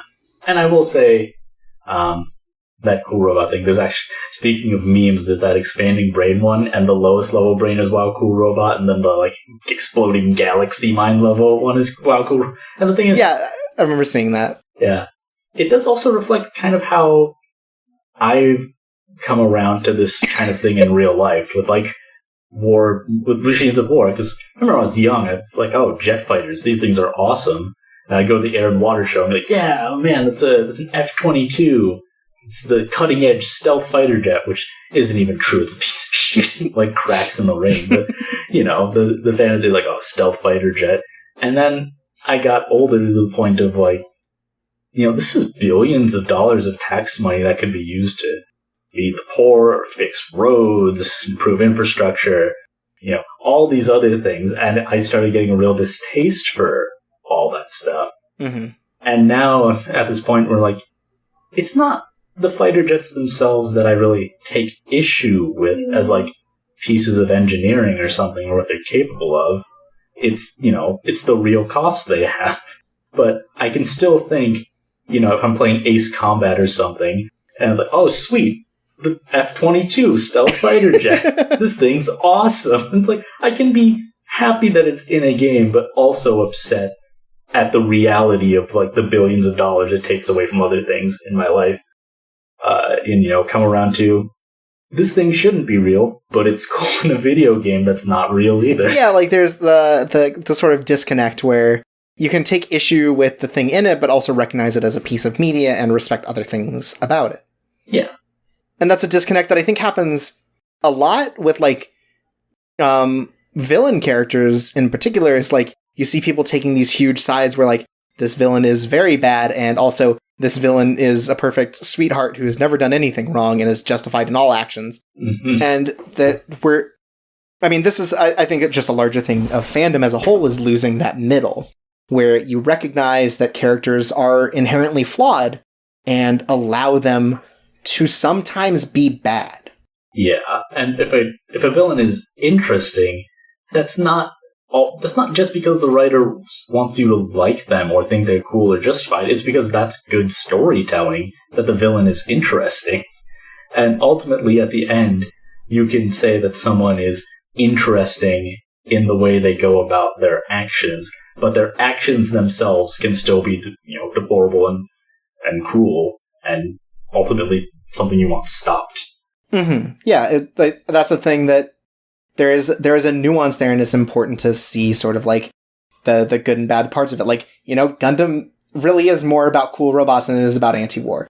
But you can also see the anti-war elements and go, that's cool, and also then go, hey, cool robot. That one looks dope as hell. Because you know what? There are a lot of dope-looking Gundams, let's be fair. Yeah, just, consider the implications of putting on a accurate Zeon outfit and saluting and saying Sieg Zeon, which is very reminiscent of Heil Hitler. Like, maybe think about what that means and what that imaging is supposed to be telling you, instead of just thinking, this is dope too. Like, that's a step beyond thinking that a Zaku looks cool. Right, like, you definitely go like, okay, well, that's bad. That is a bad thing that they're doing. And that doesn't immediately, like, hurt them as a character. Like, you can have a villain character who's still sympathetic in some way, but you also have to recognize these implications, the things they're putting on these characters. Yeah. And that's the good thing about 0080, bringing it back. All the characters are sympathetic, and you understand even when they do bad things, the reasons behind why they're doing it and why these characters think it's right. And I think that's cool. I mean, it also, with 6 episodes, it's got some like pacing issues, some weird starts and stops, but I think it as a whole is a strong story and a strong narrative. Yeah. And also, you said that you're looking for some kind of remaster. Well, not only did a DVD release come out of it January of this year, they have a Blu-ray, like, upscale remaster 4K version of it coming out the end of August of this year.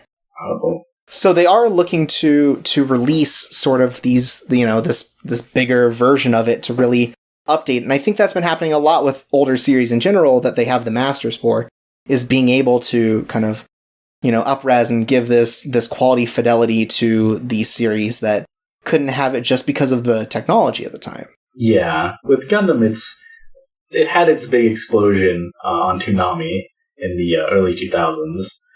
And then they were airing the original series, and then actually, like, a product 9/11 earlier, that happened, and they stopped airing the original series because it was a little too real to show all these buildings get blown up. And it sort of found its feet again with Gundam Seed, but that was just kind of bad. I mean, the show itself I think is terrible, and also its presence in the West, it didn't really feel like Gundam was a thing that mattered. It wasn't really on people's minds, or, it was just another show that was on, and it had some name recognition. But now it's sort of come back because I think a lot of people have understood what's good and, like, and what's lacking in Gundam to be able to come into it with proper expectations. And it's slowly been ticking back to the point that now a full-scale like game console release is going to happen the end of this year. And there's a lot of people who are much more interested in it than you would see in previous years. And the shows are getting re-released on DVD and Blu-ray in America. It's coming back. Yeah, I think it's interesting that this one is coming out in particular. Is like that's a big surprise for a thing that's like a side story. It's like not main Gundam. But yeah, it's got a Blu-ray coming out, which I assume in some way will make it to the West. Maybe not with all the bonus stuff that they're putting together. But a lot of like Japanese only Blu-rays have been coming with English subtitles anyways, so I think they understand where some of their audience comes from. Yeah, as much as I do like the voice talents of Michael Kopf as Char or Brad Swale as Amuro, there's also some kind of noticeable limitations to how they've localized it, such as Brad Swale, the voice of Amuro Ray, is also the voice of Catra, one of the main Gundam pilots in Gundam Wing, and Setsuna, the main character of Gundam 00. That's 3 main characters, 1 guy voices. Dubs were definitely very different for a while. Yeah, and there's still definitely a lot of dubs. I like the dub for this show, though. I think the cast of 0080 do a really good job in English. Yeah. Like, the lip syncing is clearly not changed, but it's not egregious, really. Right, like the actual acting and stuff feels real. It feels legitimate. And it like quality was put into it in a way that they probably didn't in 2001 when it got dubbed. Like there's a lot of effort put into it to make these characters good, and it works, I think. Yeah, I actually the versions I watched, I sort of switched between Japanese with subtitles and the dub, and they felt equally legitimate. Like, I never felt like I was looking at a different character, really, which can be the case in some dubs where, like, somehow I ended up watching the entirety of the Soul Eater anime, which is okay. I think it's got some kind of neat stuff to it. But I watched the whole thing with subtitles, and then I heard the dub. I'm like, this characterization doesn't seem like the same person at all, and to like no end. Well, I also have to recognize that Soul Eater came out with like a group of shows where 4Kids was really like getting their hands messy changing things. Okay, it's 4Kids. Never mind. Like, like things in that same vein, like Shaman King definitely got touched in a way that, like, kind of changed a lot of the context because of things that they felt were uncomfortable for children, Things get weird when you get into there. But, like, Full Metal Alchemist, just because of who grabbed it, that didn't get touched in the same way, and, people hold that up really well. But that 4Kids era definitely, like, bungled, I think, more shows than it improved. Because it definitely improved some shows. It unexplicably, and, like, have created these, like, weird microcultures around them. Yeah. And so that's not bad, but, like, 4Kids definitely, like, I think changed the context of a lot of things, and, it in a way did distill a lot of shows that could have improved, but this came out at a time where this just got the treatment it got, and it was, it's good. Yeah. No one eats a rice ball and calls it a jelly donut. Right. No one's doing that. No one picks up a rice ball and just says, "What the heck is this?" Like, in disbelief. That kind of thing. And it's, yeah. Anything else you wanted to say before we close up shop here? I think the Alex Gundam actually made me realize that blue and white's my favorite color combination. Cool. Yeah, it's a good looking Gundam. And that's, yeah. Actually, a lot of the designs in 0080 are pretty neat. Like, and they're not just like the same thing. They are given like backstory to say these are different. These are improvements on these older models. And interestingly, the GM Command, which is the model you see in this show, I don't remember if it debuted originally for this purpose, but it did show up in a game on the Sega Saturn earlier called The Blue Destiny, which was their first time handling like a side story as purely a video game series. But in either case, actually, I found out years later, because I thought Master Chief from Halo looked kind of like one, and apparently the Master Chief design is directly inspired by the GM Command. Huh. That's interesting. Yeah. And it's definitely like, they are simple but effective designs reminiscent of early Gundam. Because you look at some of the later Gundams and they are wild. Yeah, they transform into all sorts of wacky shit. Like there's the one from Thunderbolt with the 4 shields and stuff, and like from like Build Fighters, they're all built around like these kind of like vague, huge stereotypes. Like there's this crazy samurai one, and like it's like they definitely got a lot more specific and stuff, I think, as it's gone on, just because they need to continue to differentiate and kind of like build upon it, and like Bear Guy exists. Mm-hmm. But this still marks a very like simple, accessible Gundam, design. Yeah. And hey, if you are sad about the outcome of Gundam 0080, one of the people who works on Build Fighters said that the Build Fighters universe is Valhalla for Gundam characters. So, Cyclops team somewhere in the Build Fighters universe, living it up, fighting Gunpla, or just chilling out. Yeah. There's a screen cap of, I think it might be Build Fighters Try, where it has a cameo by characters who suspiciously look like Chris and Bernie and Al. So, maybe they found their perfect place. The Build Fighters universe where they just play with Gunpla. Nice. But yeah, it's interesting because I felt like after Thunderbolt, I was pretty well done with Gundam. Like, I had gotten the Gundam experience. But this made me rethink and think, 8th MS team might be interesting to look into and stuff like that. Like, there's still maybe more to mine from Gundam going forward. Yeah, I think it's a big ask to say watch it all. And even as someone who's a fan of it, I don't really think that, like, if you have a job or anything, it's really unreasonable to ask someone to watch all of it. Like, I haven't seen all of the original series. I just haven't. I know some of the differences with the movies. But I think in this case, like, Gundam 0080 is worthwhile, 8th MS Team's worthwhile, Unicorn's worthwhile. And then you go to G Gundam for the complete polar opposite of just cool robots fight. The distillation of that idea that removes all politics from it, from what I understand. I have meant to actually go back to that one, if nothing else, because everyone talks it up in such a way. Yeah, that's definitely sort of completely swings outside of the war is bad aspect of Gundam. It does have a message to it, but it also has a character who's so good at Kung Fu that he can beat several people armed with assault rifles, and then gets into a Gundam and does Gundam Kung Fu. And, like, a lot of people hated that because it was so different. Yeah, but that's another example of a fan opinion sort of changing the wider perception of shows where, oh, G Gundam's this betrayal of the original meaning of Gundam, or like, oh man, Bernie was a total badass in 0080. Right. Like, I remember writing off Gundam X for a long time. I'm kind of interested in watching that one because it looks very similar to Gundam Wing in a way, and it seemed like I was told it's like, oh, it's a boring trudge through a wasteland and things. I haven't seen it, but now, like, seeing this makes me more compelled to watch it for myself and actually, like, what do I think about it? Yeah, because clearly fans have no idea what they're talking about. Yeah, it's interesting in how it's changed a perspective, and I think that's cool.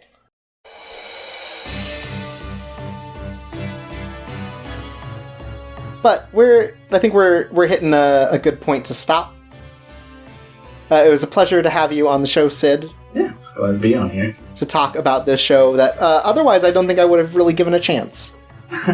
Yeah, and I mean, I was kind of looking for a way to force myself to actually sit down and watch a show, because I'm really bad at following shows in general. Like, oh hey, all of Iron-Blooded Orphans is up to stream, all of Reconquista and G is up to stream. I'm like, oh, that's cool, I'll get around to it sometime, and then it's gone.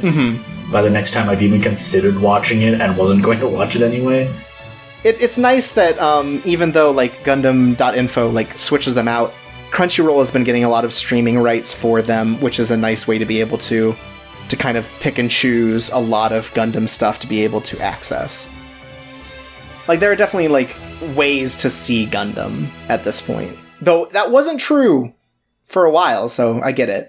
Yeah, it is kind of a shame to, have to deal with the reality of the fact that, I'm an older person with a full-time job now. Back when I had all the energy, when I mentioned that I played a lot of those Gundam games, I downloaded a Bandai Wonderswan emulator, played SD Gundam G Generation Gather Beat 2, which is not in English. I didn't know Japanese. I beat that game.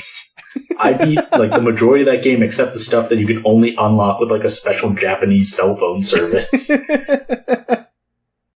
And, I thought it was great. I had a great time playing it, but, what was the story? I don't know. The guy from Gundam Wing talked to the guy from the original Gundam for a second about something, I guess.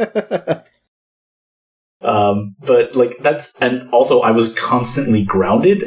My entire pre-college life, I was, grounded all the time. Mm-hmm. So, I'm grounded, and I still had the time to beat the hell out of this game in a language I don't understand. That's how much energy I had to just, dive into Gundam. And that's just impossible now.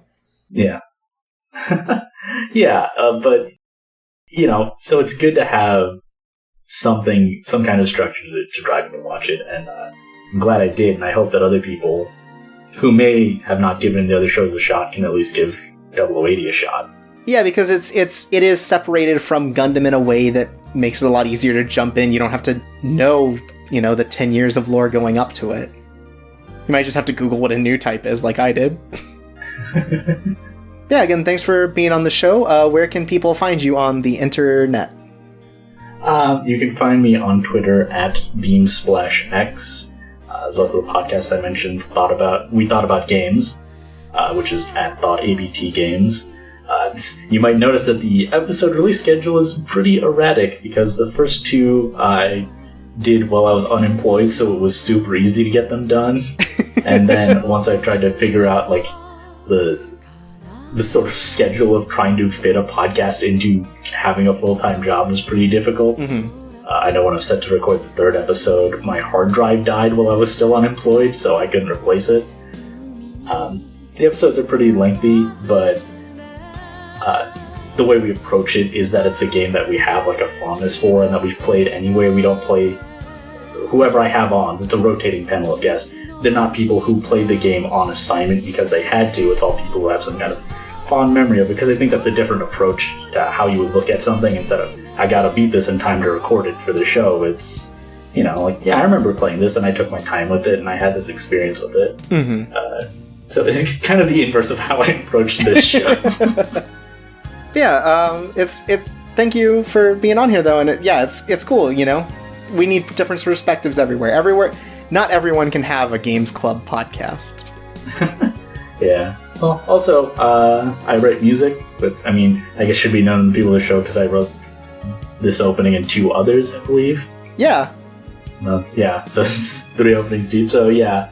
It was much easier for this show because you might notice my music release schedule is also erratic because I'm much better at writing the intros to songs than the rest of them. And guess what a podcast intro? It's just 30 seconds of a song. It's great. But yeah, so I have all that, and yeah, I followed this show from the beginning. I was friends with Torps from before this all started. Bounced some ideas off to get this going. Mm-hmm. But yeah, it's really cool to see what it's become. Yeah, and as always, you can find this show, Coco Disaster, at cocodisaster.com. You can find us on Twitter at Coco_disaster. And that's the main place to find us. We're on iTunes, we're on Stitcher, we're on Google Play Music, and there are direct downloads available for each episode via SoundCloud as well. And next up, we'll be doing our seasonal coverage. Soon coming up is the summer season, so we'll be doing a preview episode for that. And once the spring season ends, we'll be going over that as well. If you have any thoughts about the upcoming season, or you want to send in early reviews of shows that you may have dropped or you're interested in going forward, those can always come to chorpsawaysa@gmail.com. That's chorpsawaysa@gmail.com, and we'll probably read them on air. Yay! And to end off this episode, I've been Chorpsaway. And I've been Beamsplash. and sweet dreams.